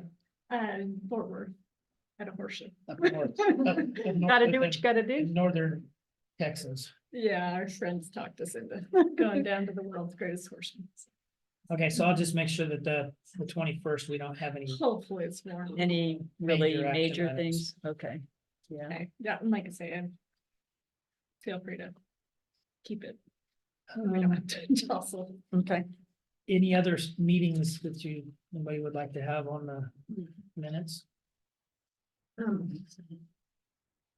That phone is unavailable. The what? My brain phone. Sitting on my table. at No, I home. understand. Late items, we took care of that. General deliberation by the court. Real quick, as from our last conversation, the other previous county court session on appointments, annual appointments. I did check on the public health. What do we do with it? Right. The local public health administrator appointment. I called OHA. And they said that doesn't have to be done on an annual basis. Oh. It's as long as nothing It kind of changes. just keeps status quo until there's a change. Yeah. Okay. So we don't have to execute that one. And then, so then the only other thing that we would need to do is budget officer appointment. Okay. Yes. Okay. So just an update on that. I reached out to Matt to check and see if it was Thank you. something that we needed to do annually. I mean, we did it last year because it was my first Well, year I think we here, just but had it all the yeah. to do annually. Maybe wasn't required, but it's Uh, good to discuss. I'll wait till you have your phone before we look at doing a rapid design study session. I think you all would find it really interesting. If Yeah. their smart person voice is walking us through it, you can either log on or they put it on the screen. It's just. It wasn't what I thought it was gonna be. It's better than what I thought it was gonna be. Because it says rapid design study. Well, it's so that people who are designing these projects and this infrastructure and all this, they can find out the costs. So to see if people are gonna want to do it or how much funding you need to try to get to make it So happen. it'll or also help not. them project when they go out for a grant, what they're projecting. to. Exactly, because when you go after this big money, you gotta have your budget, I mean, way detailed, and how are you gonna do that? I mean. That helps do that. Only other update I have is, we are going to interview the applicant for the executive assistant this next week. This one. Yeah. And may I ask, in the event that, that we move, who knows, I'm not trying to say this will happen, but in the event we move toward having an administrator position, does that change the need for that assistant to be not so much an executive assistant or an administrative assistant? Does it change the nature of that job? And what requirements are needed for someone to do that job for the county court? For the judge or whatever. I assume so. The position I retitled as executive assistant when we filled it this last time, because it's serving for an executive panel, an executive board. I would think the expectations of the next position would pretty much be in line. For the next person who fills that role would be in line with the past roles and response. So there was some contracting work done, there was some policy work done, research and whatnot, and I would expect that person towards the court, whether it's a shared position, maybe an assistant between the court, board of commissioners, whatever we are by that time. A shared position maybe between us and the administrator. If we, move towards hiring an administrator, I don't see why that couldn't happen, that role would. be Yeah, I just good. threw it as a thought. I just, That's a good thing to think about. Yeah, but, so I really don't think it would affect, because some of the stuff that person would do now is administrative in nature and would transfer over the auspice of an administrator, but some of it is still support to the county court. So I don't see the role changing really, maybe just organizational I structure. know a at one bit. point we were hoping, back in the day, that the executive assistant would actually be someone who could write a press release and do these things and get more of that communication out without us having to be the ones who try to do that all the time. We could just say, this is what we're talking about, and they kind of, Which the past one did some of that. The yeah, past person filled out that. but, you know, depends on. And I've missed it already from the last month. We all. Of not being able to say, please get with the paper and go do this or whatever. So I am envision that those roles would stay there. Okay. Just threw it out there for. An thought I had. Yeah. That's all I got really at this time. I So mean, you'll busy keep working on. us, posted how that goes and what the Yeah. timeline is. Yeah, I'm gonna, because we got one applicant, the last time we had 5 or 6 applicants. We interviewed 3 or 4 of them, something like that. I did an initial interview with one of you. Were you on that one? I was. Mhm. And then I did a second interview with the top 2 on that panel or off of that, I think we had like List. 5 applicants that we Something. interviewed it with 3 of us. something like that. I wasn't. You know, I didn't- Yeah, Yeah, I'm putting it up there to y'all, how, if we want to do a 2-phase again, or since there's just the one applicant, if it just, I can sit on it, or one of you can sit on it. I'm comfortable with. You or both of you make a decision, I'm fine. You know what the immediate need is more than I do, and hopefully. I want to stress that we have one applicant. We'll see how that person processes and everything. It doesn't mean we have to select. Right. I think it's Right, important still an to interview process. just figure that out. Yeah. I mean, did you have a panel in mind? I don't necessarily think that it needs to be Yeah, I was, multiple, ones of us. yeah, To be on that. Yeah. I would feel comfortable if you and the panel of.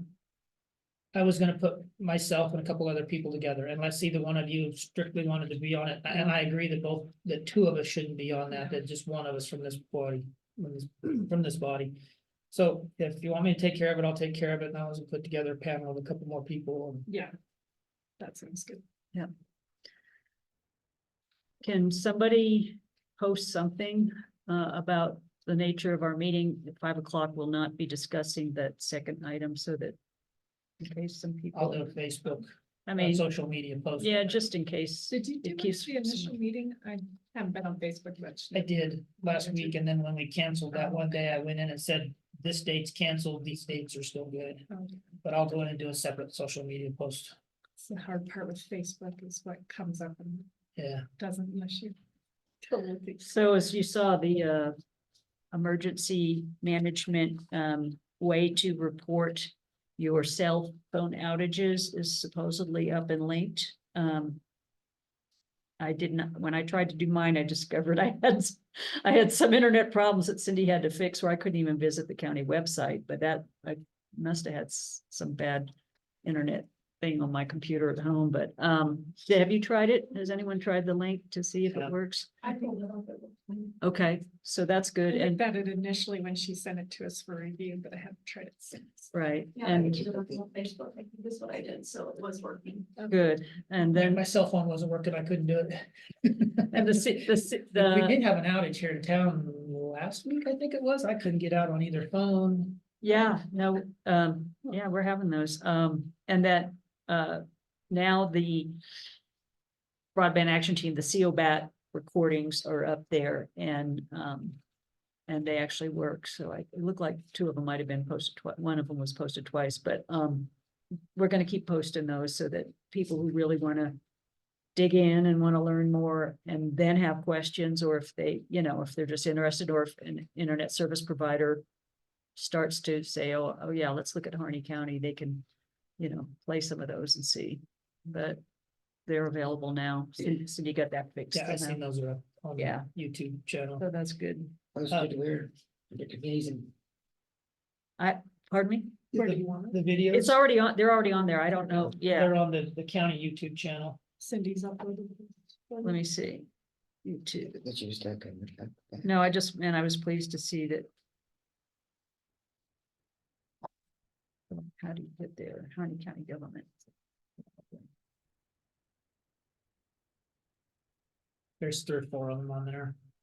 Yeah, that's all we have so far. I had asked Cindy, all right. Weird stuff. What's coming in? Who's gonna My micro- brother, Harney. What am I doing wrong? I don't really use YouTube I don't either. for.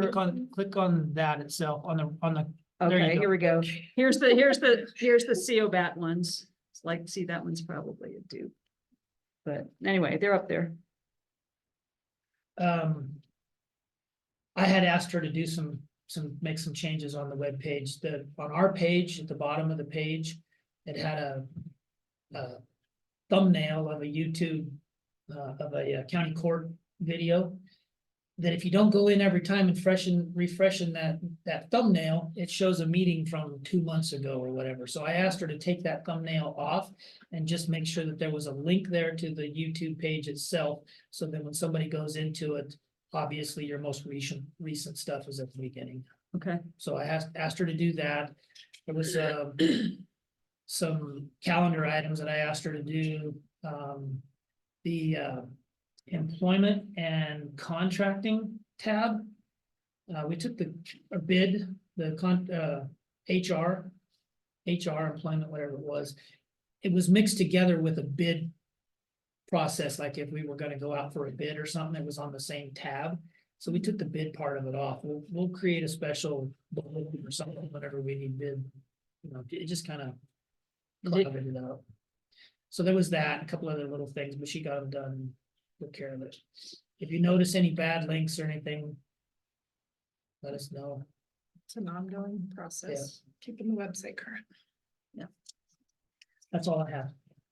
So I'll give you a copy of this and I'll give Susan a copy. But I'll be right back in with those.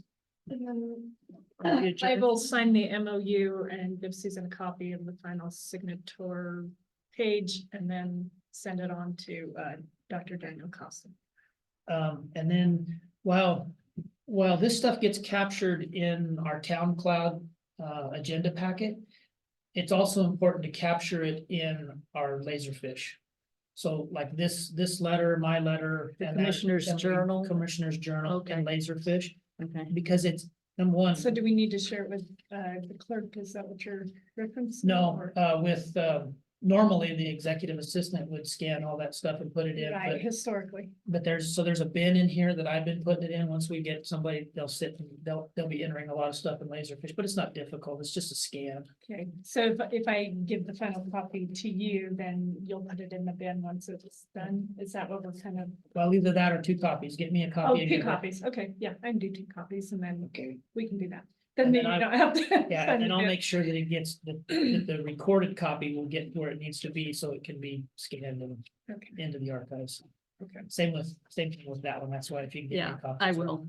All right, we're doing there.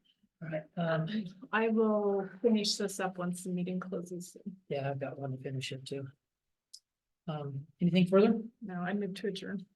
I second. Harney County Court will stand adjourned at 12:59 PM. Thank you, everybody. I mean, this is gonna be a long. It's really good, but